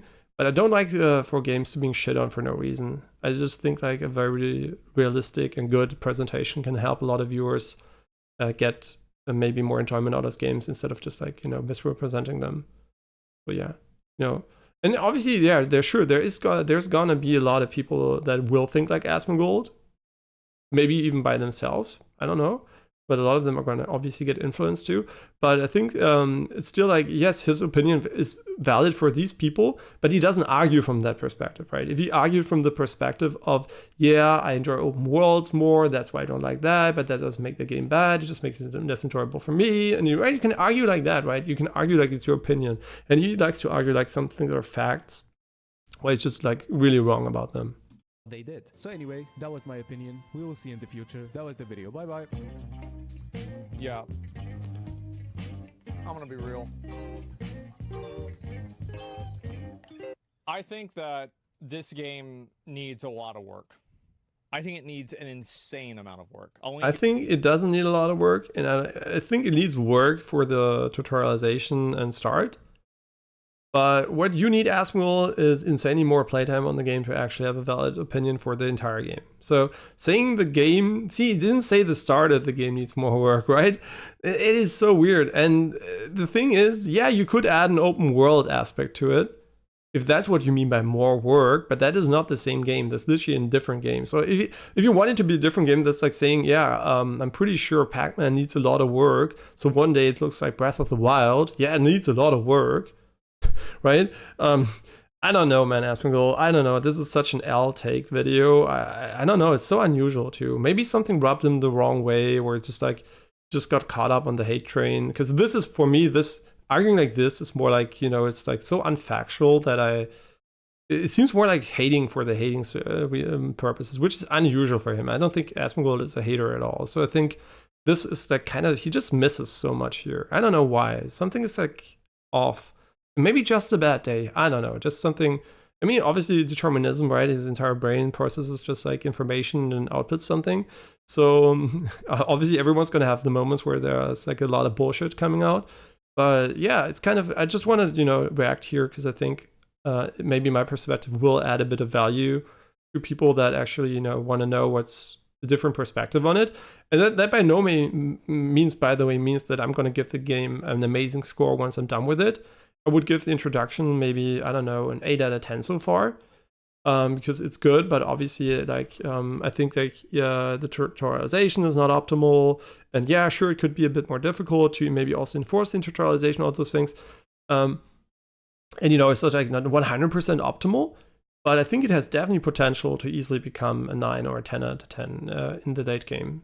So yeah, but I don't think the first impression is 6 out of 10. 6 out of 10 is such a bad score for a video game. He's going to argue again that it's not, but it's not true. You guys a video. Like, I think the people that are saying this game is good are on like massive fucking copium. Like, I'll finish, I'll do more spins on the game, do it a little bit more today. See, he says they're on copium. Did you just hear me say the game is gonna remain amazing and it's such a great game? Oh my god, I'm so hyped. I'm fully invested. No, you just heard me. The start was good. And I have no idea how it's going to become, right? That's not copium, that's literally realistic. But he is on, there should be a word not for copium, but for if you actually take something and you like devalue it, right? You how you call it, negativium or something? Not copium, but negativium maybe, that you're negative, or hatium maybe. I don't know, just like the negativity for the sake of negativity. I don't know, it's just kind of weird. But like, I don't know, like, after I play this game, like, for, like, maybe a couple more days, I don't really see myself going and, like, getting really involved with it, right? And so he, I mean, I think he's trying to give the game, saying it could get better, which is nice of him to say, obviously, because he's not stupid. He knows it could get better, but he doesn't see it at the moment, which is okay. But I mean, from his blind perspective right now, doesn't even know how to swap characters. You can obviously see how could he see the future if you don't know the present, right? There's a reason why, for example, what's it called? Oh my god, I'm so, see, Asmongold killed my brain. Wait. A moment here. There's a reason why.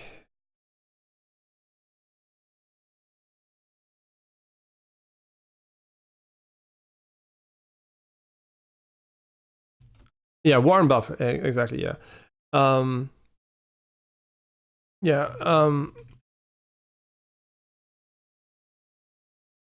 Yeah, Warren Buffett basically is a really good investor, but there are two things which make it, kind of boring. Because first of all, he did investing in a time that was way simpler than today, way less variables, way less companies, way less players, relatively easy to predict future. And obviously, if a million people gamble or billion people gamble on stocks, one person's going to get extremely lucky. So he might be a genius, but he might also just have an easier time back then. And so I don't know him, so I have no idea if he's a smart person or not. But just what I want to say is, like, there's different perspectives and moments to form your opinion of the future. And Asmongold's talking from a very, very oblivious perspective in a very complex scenario. I think, like, he is not very good at extrapolating the quality of the game in the future. Maybe his enjoyment, I don't know if he has a good feeling about that. Can't actually say that, because depending on if he enjoys open world games predominantly, this definitely is not going to bring the enjoyment to him. So he might be right about that. But in the entire video, he never argued like he's talking about his first impression, and he never said what his state of knowledge was and whatever, right? I mean, obviously you could say, yeah, you can just watch him. No, he doesn't know nothing, but the way he talks, he doesn't acknowledge any of that. So I think everything he says here, the end here tries to, like, be more open-minded, but it is in stark contrast to the rest of the video. And it's not amazing. Yeah, it's just, it's not amazing. It's not like it's also Asmongold tends to sometimes cherry pick comments for his arguments. So he just, like, uses, which is what a human brain does, right? I don't know, he's probably aware of that it exists, but I don't know how much he's aware he does it. What you do when you search for opinions online is usually you favor opinions which are in line with what you believe, right? So usually you're very heavily biased to filtering information that is against your bias. So when you're reading a Twitch chat and you just want to, you have a certain thought in mind, or a certain argument you want to make, you're going to cherry pick the comment that's in line with it. Sometimes you're also going to choose one that's against it randomly, I guess, but your eyes and your brain's going to favor the ones that are in line. And what the illusion that's going to create, if you don't read the chat, is, I actually didn't read the chat, but it doesn't matter. It's Twitch chat, honestly. Like, most people in big Twitch chats are fucking idiots, because they just like post random shitty opinions, which are completely wrong. And not to shit on you, right? But bigger Twitch chats definitely have like very, very weird dynamics. I mean, sometimes they're really based, but sometimes they're also such terrible takes. Like, really, really. I mean, it's just young people mostly, I guess, that are not that well informed. But yeah, so basically what he does by saying it is like he's cherry picking an opinion subconsciously, probably, and reading it out, giving everyone the impression that people he's talking to agree with him, which I guess they might to some degree. But, you know, I think it's actually because I think Asmongold'S chat actually, you know, he's an intelligent person. So his chat will be also above average intelligence compared to other Twitch chats. So, example, compare Asmongold'S chat to XQC's chat. I would be pretty sure that Asmongold'S chat is on average higher intelligence than XQC, or at least more informed or something, or has better takes or whatever. But you can actually tell that his chat is maybe a bit more, you know, a bit more, you know, yeah, I think he's a bit more based here than he is sometimes. I didn't read it, but sometimes you see you can only play so many games at once, whatever. These are just neutral takes, right? Which is the reality for a lot of people, right? This game, what does it do actually? Challenges the games you're currently playing. If you're enjoying Genshin, if you're enjoying Wuthering Waves and whatever, you have I already talked about that. You have an investment in Wuthering Waves, for example. You are gonna dislike this game more because you don't want your time and money invested into Wuthering Waves to be wasted, and the swap basically has a big barrier for you. So that's why you might be overly negative to protect your personal, maybe subconscious investment into Wuthering Waves, right? So definitely somewhat subconscious too, right? You might be acknowledging that or not. So since I'm in a neutral position where I don't currently have a game that I'm playing that I enjoy of this type, I mean, Nika is so different that I wouldn't even compare it. But the loading times in Nika are so shit. Holy fucking shit. If I play this game, I can have the loading times of Nika in an entire PlayStation of one loading screen. So they're so much better. And yeah, actually Nika really has a problem there. Yeah, but what I'm saying is basically I'm coming from a neutral position where I don't have to argue against it. So I wanna like the game, because obviously when I start playing games, I always want to like them. I don't want to waste my time. But you know, I came in with a neutral, positive sentiment, with the knowledge of negative because of censorship, it being Hoyoverse, whatever. Right? I was like negatively biased actually going into it, but I was like positively biased that I want to play such a game. So right, there's like this duality. So I came in kind of neutral, I guess. Right? So it was very, very neutral and ready to either dislike or like it, depending on what happens. Still, I am right. It could become terrible later on, but for now, it looks very, very enjoyable to me. Just hits like the spot for me personally. Right? It's not that it's bad. Like it's a 6, right? And a 6 is a really good number. 6. 6 is a really good number. In German, it's Sex, and it means the same as having sex in German, right? Ich habe Sex, die Zahl 6. Both are written differently. One is with X, one is CH.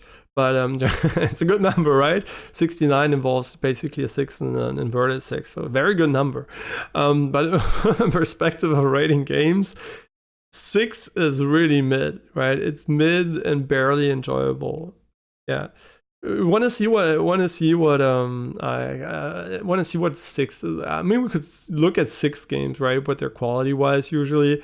This game is not a 6, right? The first impression might be a 6 for some, for sure. But this game is a 6. Is wrong, first of all, because he knows only the start. The start of the game is a 6. But he's saying this game is a 6. Like, he's like completely sure the game will forever be the same. He might be right about that. No idea, right? For him, it could remain a 6 the entire time. But the reasons for why it is a 6 for him are really stupid, in my opinion. Because, I mean, sure, it is his 6, but it's really stupid for other people because he's comparing it to different types of games, which is really dumb. Compared to open world games and whatever, it's really stupid. And then also he didn't understand shit about the game. And also he's talking about it like he played the entire game, which is the most egregious thing in this video, is basically talking about the start of the game with limited knowledge, like you know everything about the game, right? So I think it's really, really L take, right? He's doing a first impression review score which is IGN sometimes does too, right? And people usually shit on them for doing it. And I think it's like basically, just wait. Scores are meaningless anyway. And on a 1 to 10 scale, 6 is above average. In video games, average is probably 7 or 8, right? 7.5 maybe. So a 6 is already way below average. If you consider the scale almost never goes down to 5 out of 10, right? So really, really weird takes here today, especially for someone that does so much reaction content, should know all these things by heart and not even think about them, honestly. 6 is a great number, but I think that if you compare it to like the other 2 titles that they have, right? Like you look at Genshin and Star Rail. Genshin, open world exploration game with kind of similar combat system. If you look at it from a completely moronic system, so comparing Doom Eternal with Counter-Strike, both are FPS, I guess. That's basically what you get here. So yeah, kind of a dumb take there already. And then Honkai Star Rail, which is JRPG, right? With like semi-open worldish, not even like big area focused exploration, but quite linear and more like Final Fantasy maybe, the one non-open world type games, and definitely a JRPG. So both completely different games, first of all. So the comparison here already from the game type is very different. But then obviously you can still like or dislike them more. Now he's gonna rank them. This game is like a distant 3rd place. See, he's calling it distant 3rd place. I mean, what can I say? Someone that enjoys the auto combat in Honkai Star Rail more, all the power to you, man. All the power to you, right? If you can bear with a game that has an auto system that is not like core design, part of the design philosophy, because I love auto battles, right? Don't get me wrong. But the reason why they're enjoyable is because there's a meaningful decision making between the battles. And honestly, Honkai Star Rail's team building just doesn't have it. I'm sorry, it's not deep enough for me to care about the auto system. So yeah, I guess if you enjoy that, obviously, how can I argue, right? It's personal preference at this point. This is like he can see whatever he wants, but literally he didn't play this game, he didn't understand this game, so he knows way more about Genshin and Honkai Star Rail. I guess he doesn't. I don't know how much he actually played Genshin. He seems to be playing Honkai Star Rail off time and doing the dailies and whatever. I mean, someone that can actually do the dailies in Honkai Star Rail, for me, his opinion is almost immediately devalued because I don't give a shit, right? If someone that can do something so boring, I just can't, right? For me, this is impossible because it's like Honkai Star Rail. I mean, I play Nikke, right, where it's like full auto. And I do that while watching something else. I literally don't play Nikke. I don't say I play Nikke. I should say I click UI elements in Nikke, right, and get like cute waifu images or whatever, right? That's what Nikke is for me. But Honkai Star Rail basically is the worst version of that, where I literally have to move my character in between, and it's just so terrible, right? And playing it yourself just feels bad because auto is so efficient mostly. Yeah, it just has this problem, right? Honkai Star Rail could have been a really cool game, I think, if they just didn't do the auto mode. And the reason why they have autos, obviously, autos always when it comes to repetitiveness. You talked about repetitiveness. The only reason why Honkai Star Rail is on auto mode is because combat is highly repetitive, like literally highly repetitive. And it's not even real-time skill-based. And that's a real problem, right? As soon as you go away from real-time, I already argued the argument when we went into the forest, right? And did the adventure. Like having a non-real-time combat system is basically like telling the story instead of really reliving it. It is already inherently more repetitive in most cases. So yeah, how can I argue with someone saying this, right? Very, very distant 3rd place. Like it's not even, in my opinion, remotely close. In the chat, 6 is mid as fuck. Okay. I'm not sure if you guys. I don't even know what this is. Okay, this is basically my take on the video. Asmongold, I'm sorry, I expect more of you. You can obviously, it's your opinion. You're free to voice your opinion. However you choose, you can be as unuseful for the majority of players, or you can be as useful as you want to.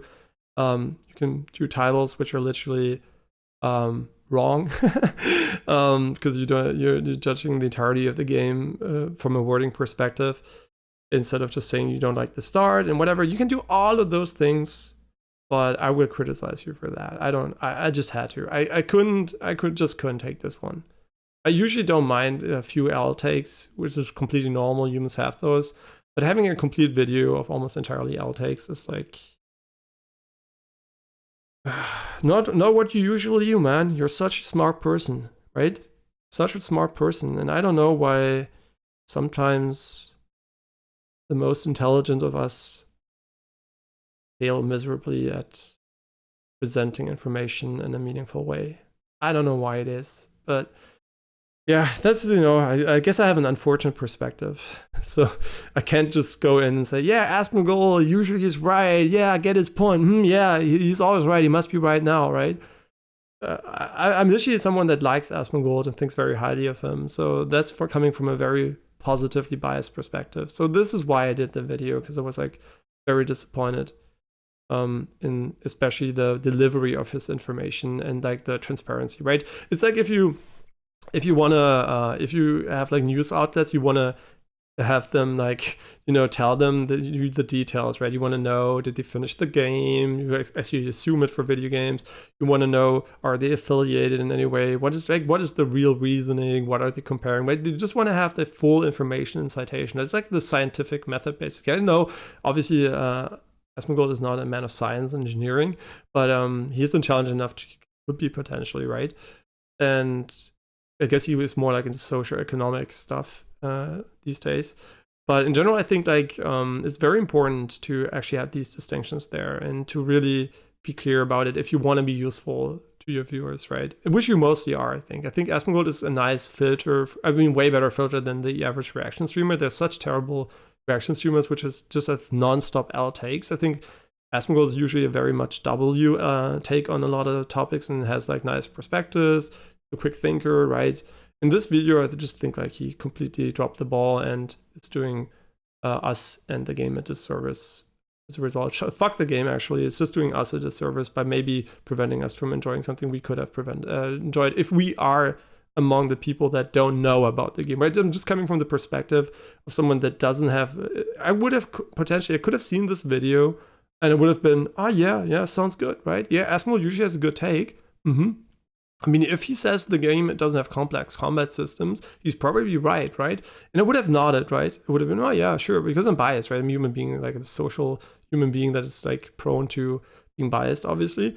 But the fact that I had the knowledge coming in really made this video like show me that this is not the quality I want to see about topics I don't know about, right? There's going to be a game one day I don't know shit about. I want to get information about.